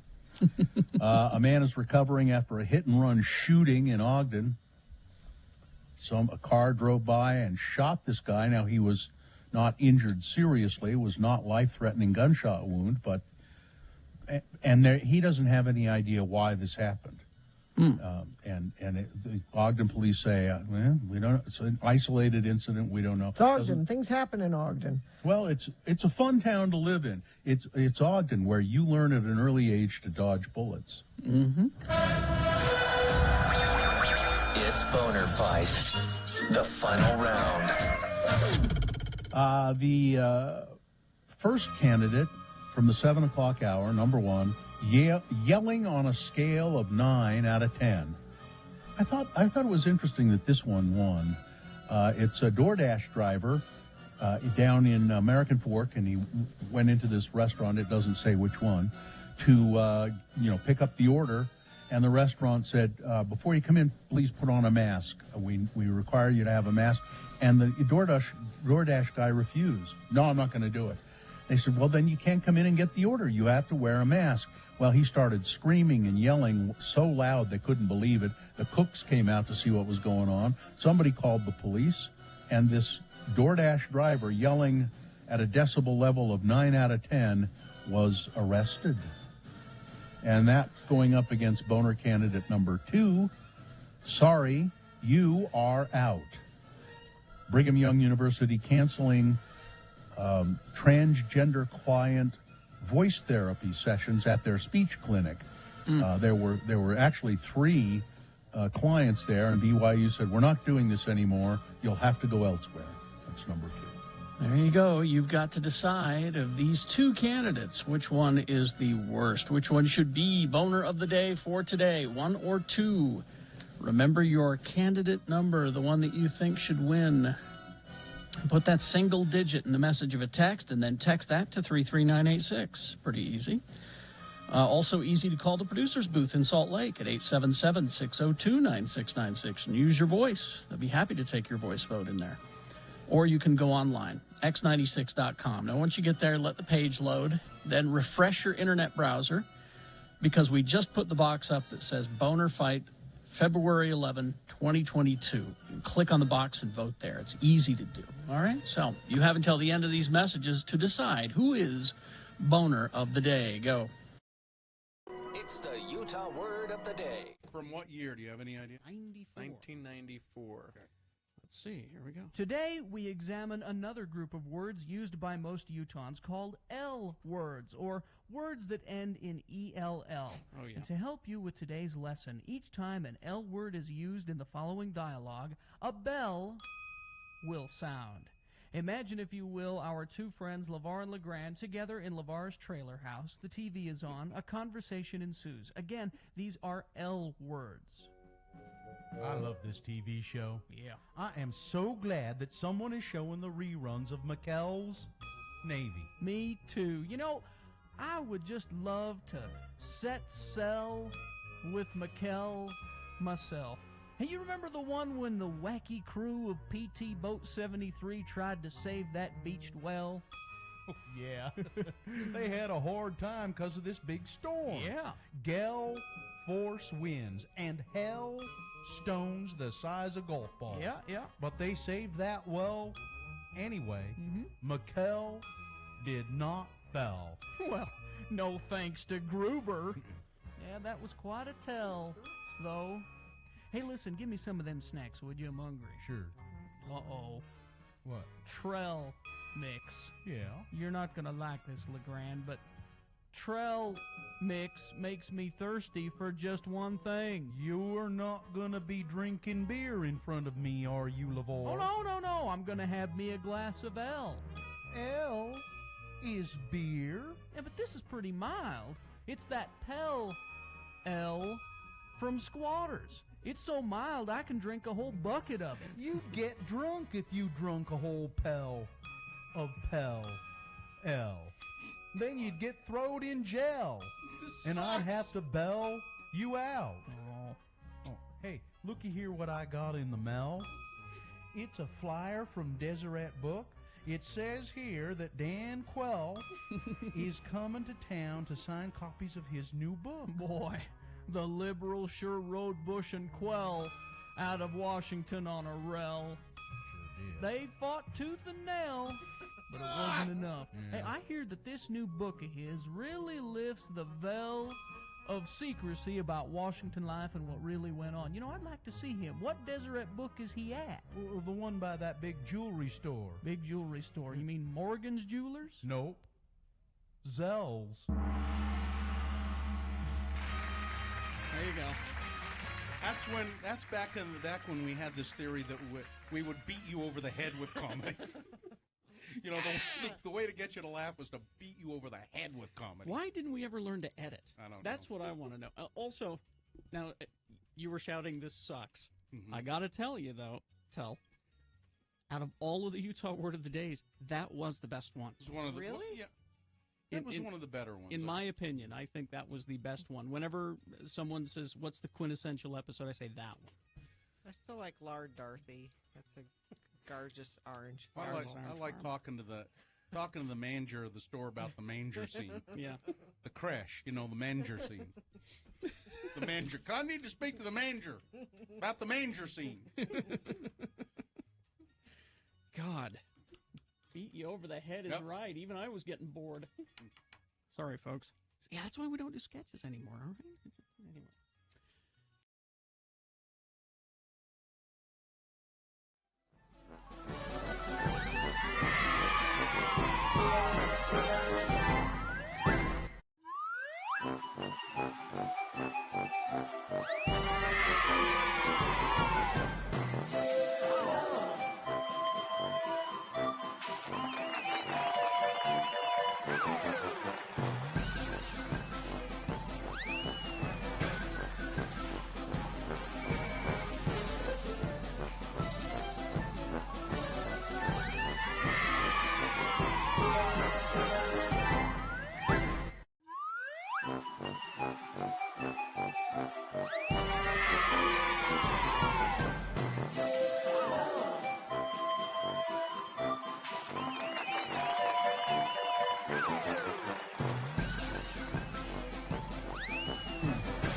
right, 9:36. Let's award Boner of the Day. And the boner of the day is brought to you in part by tuna caper pasta and air-fried Brussels sprouts.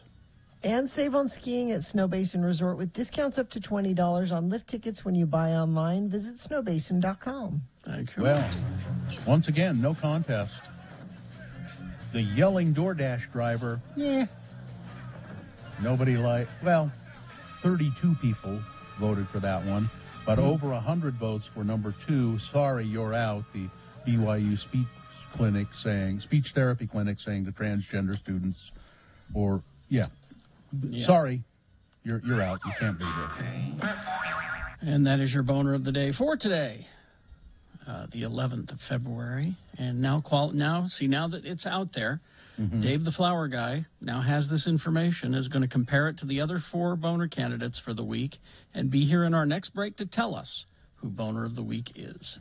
I know you don't like it when I talk Wordle, but we have breaking Wordle news. I got it in 2 yesterday.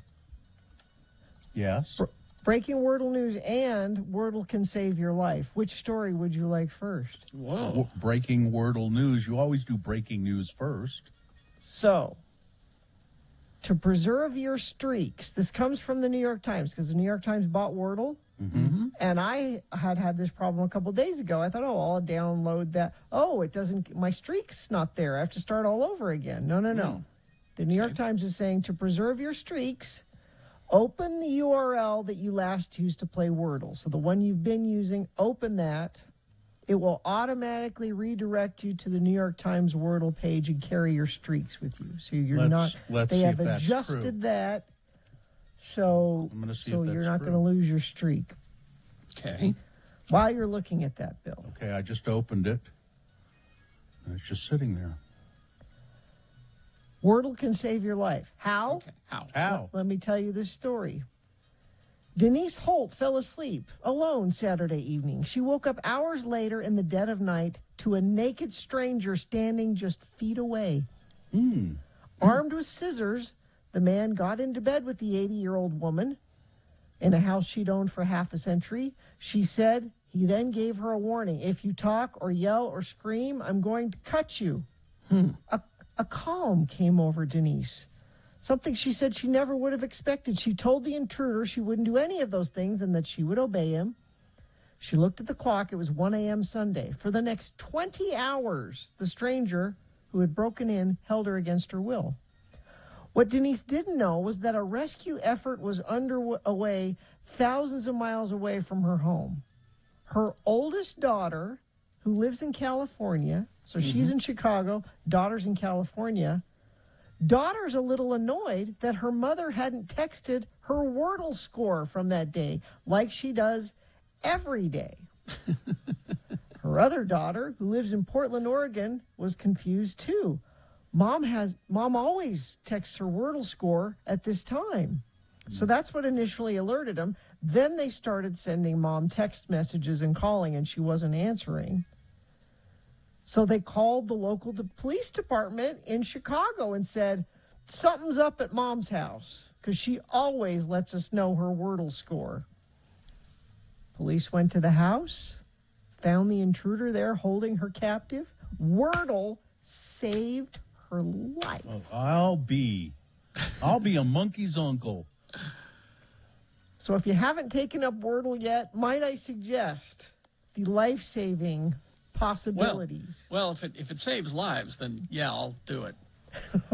But here's the thing: use it to save lives. I don't need to know Your how score? quickly you got it, or No. I've never posted it. Me either. But I can see because Wordle, there's a little share button, right? It's so easy, and when you get it in a few tries, it is exciting, and you kind of want to brag about it. Like Bill just said, I got yesterday's. I've only got it in 2. Well, let me look at my statistics here. I've only got it in 2. No, that's the first time I've ever got it in 2. I can see the impulse to go, I want everyone to know how smart I am. But if you got it in 5, don't post it. Big deal. Jeez.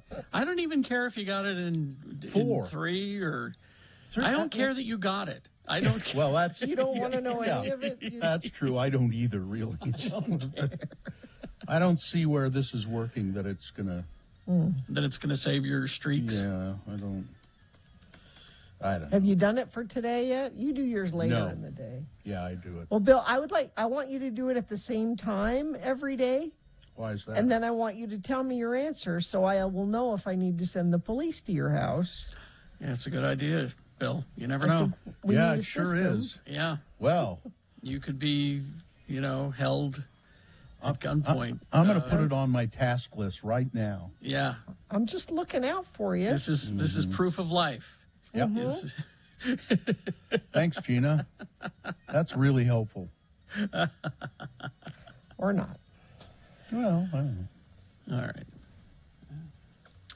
right. We will take a break and we'll be back. We will get the boner of the week and crawl towards the exits after these X96.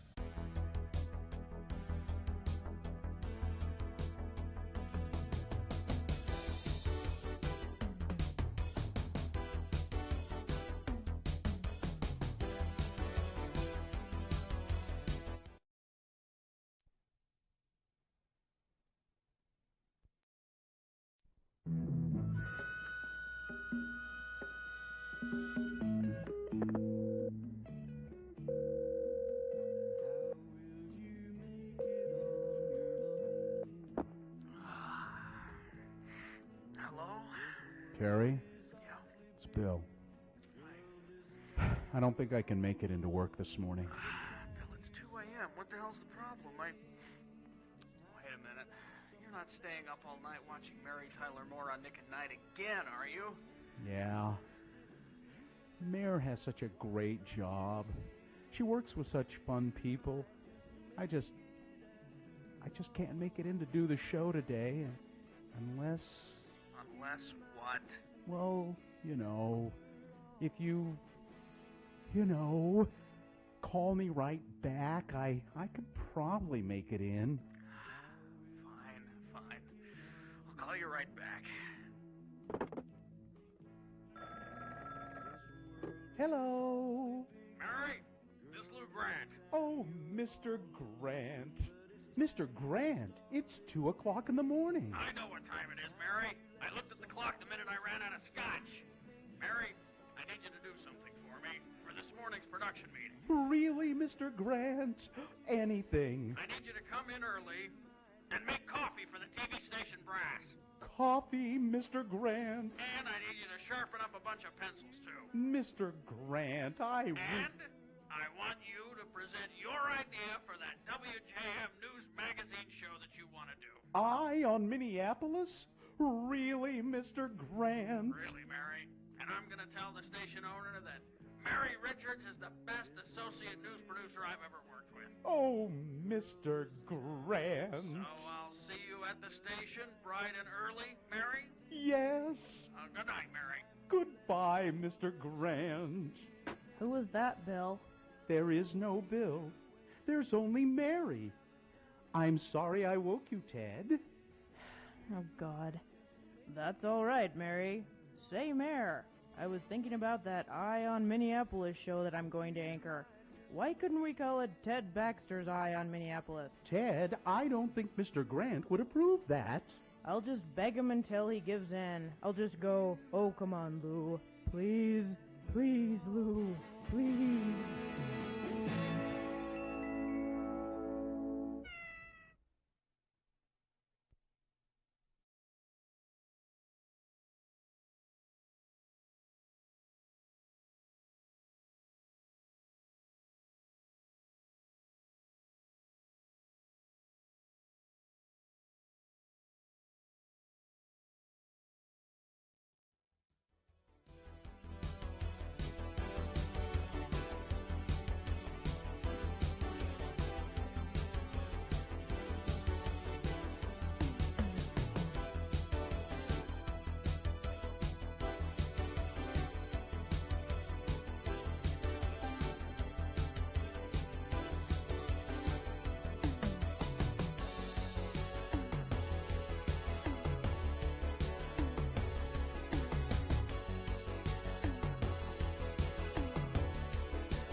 9:49. I have a correction. That Rocky Mountain Construction Company that builds roller coasters, I thought it was a Utah company, but I just looked at their website and it says they're based in Hayden, Idaho. But they build roller coasters all over the place. They're really known for, and I think they built most of them at Lagoon. All right. Okay, so is it time to do this? It is time for Boner of the Week. All right, that means Dave the Flower Guy is probably on the phone. Ahoy, hoy, Dave. Oh, hoy, hoy. How are you? How's your week been? Fine. Okay, Fine. good. Have you? Yes. I'm out picking up my roses. Oh, you're going to pick up roses. You'll have I'm roses. Okay. I'm at New Palisades right now picking up my roses. Okay. How many will you have? How many bunches? 175. Jeez. Roses. That's a lot. 175 individual roses. Oh, okay. Okay. Yeah. All right. All right. Well, How where are much you gonna be today so people can buy them, and how much? Oh, it's downtown. Mm-hmm. How much will they be? About anywhere from $30 a dozen to $5 a piece. Okay. Well, there you go. All right. I think you said $30 a dozen or $5 a piece, right? Yeah. All right. Okay, Dave, you ready to select Boner of the Week? Yep. Okay, here we go. Monday. The 23% of Utah voters who believe in violence. That was the results of a Deseret News poll that actually 23% of people in Utah think that violence against the government can be justified. Okay. Going up against Boner candidate number 2 from Tuesday, I think I may have gotten God's timing wrong. I mean, if God could be wrong, well, maybe I should stop talking. That was the Latter-day Saint leader, Brad Wilcox, who stumbled through a bad apology for his bad, what could be easily construed as racist comments that he made very recently. And then also it comes out, he made that same speech a couple of years ago, and it was exactly the same thing. That's number 2. Going up against number 3, Wednesday. Look, a lot of these kids died with COVID, not of COVID. A Republican congressman in Pennsylvania saying that kids who died of COVID already had pre-existing conditions. That's what caused he said they had something wrong with them to begin with, and the COVID, just finished them off. They died with COVID, was his words. Yeah. Not of COVID. Not of COVID. Yeah, COVID came in and, polished them off. That's what happened. Number 4 from yesterday. Jeez. Gestapo. Georgia representative and American disgrace, it says here. Marjorie Taylor Greene confusing the Nazi Gestapo with gazpacho, the food. The cold tomato soup. Yeah. And then, today's Sorry You're Out, the transgender students being denied speech therapy at BYU. David, which one? Number 1. Number 1. Number 1. The 23% of Utah voters who apparently believe that violence against the government is justified. Wow. Okay. All right. There you go, David. Thank you. Ivy says to stop by Boostique with your flowers. On my way back down. Okay. All right. Be careful and sell a lot of roses, Cupid. Okay. See you later. All right. Thank you, Dave. It's one of his most important holidays of the year. I think Dave ought to, Valentine's selling Rosie ought to, wear a diaper and have a bow and arrow and wings and Sure. a costume. No. Boy, this Valentine's Day is his Super Bowl. Yeah. Kind of is. Kind of is. Because the Super Bowl is this weekend. Yeah. It's weird. There's the Super Bowl, Valentine's Day, and the Olympics. That's kind of a clogged up, sort of messy thing. Yeah, see, I was surprised that, I guess it was because the Olympics were pushed back and all of that. So you got is it the closing ceremonies of the Olympics Not this yet, weekend? No. Not yet? No, not yet. Let me look. There's still another week to go, I believe. I thought we were ready for the closing, but No, it's sometime next week, I think. But, It's Sunday, February 20th. So 20th. Okay. A week from. Oh, yes, we still have a week.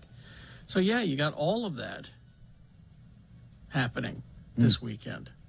What are you going to do? You know, and the Boba Fett Book of Boba Fett season finally. That's the most important thing for you. And and you got your Peacemaker. You got the Star Trek Discovery starring. Resident Alien is back. How am I going to find all of Did you watch Resident Alien? I do, yes. I mean, have you watched the new episode yet? I I'm was caught very up. disappointed in the first episode. The second one it gets in there. I'm hoping.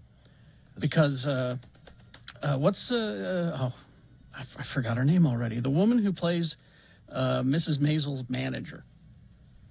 Oh, the actress, Miss Swan. Yes, Alex Bornstein. She does Yeah. voices Yes. for Family Guy. She's Right. Lois for Family Yeah. Guy. Yeah. She plays a guest spot on Resident Alien. Okay. That is very funny. Both Alan Tudyk and her in the same scenes. It's worth every penny. Now you know what I did like is so Nathan Fillion was billed as being in the first episode of which and that's kind of a reunion. Nathan Fillion and Alan Tudyk from Firefly, but you don't see Nathan Fillion.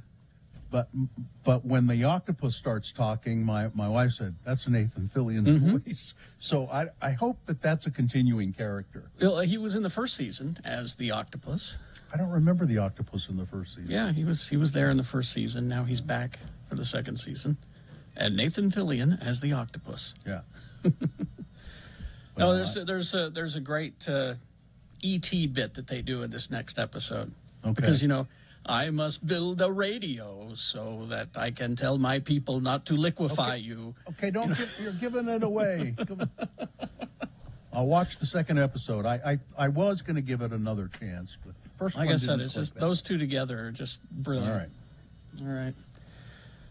that it? Let's see. I think that might be it. We cover everything. Gina, did you cover everything that you need to cover?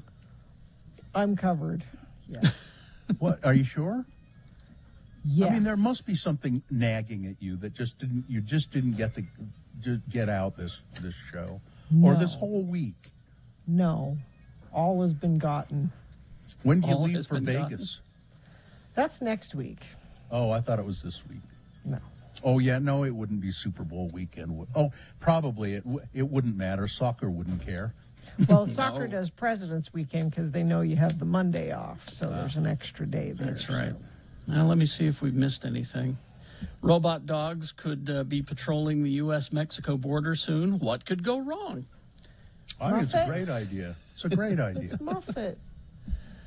Let's see. Battlestar Galactica. Foo Fighters are performing a free live stream concert after the Super Bowl, apparently, on your Meta. Okay.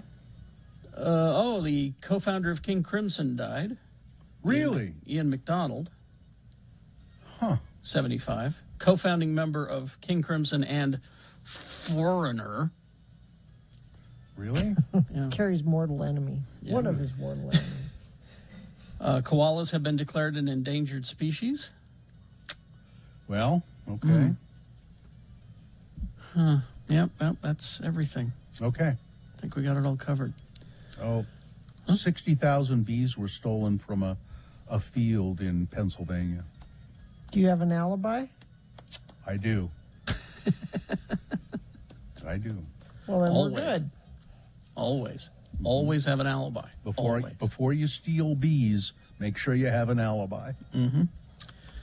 I think we got everything done. A fine job as always, Katie. Live long and prosper, bitches. Don't you know who I am? Syphilis will go to your head. Corey is next.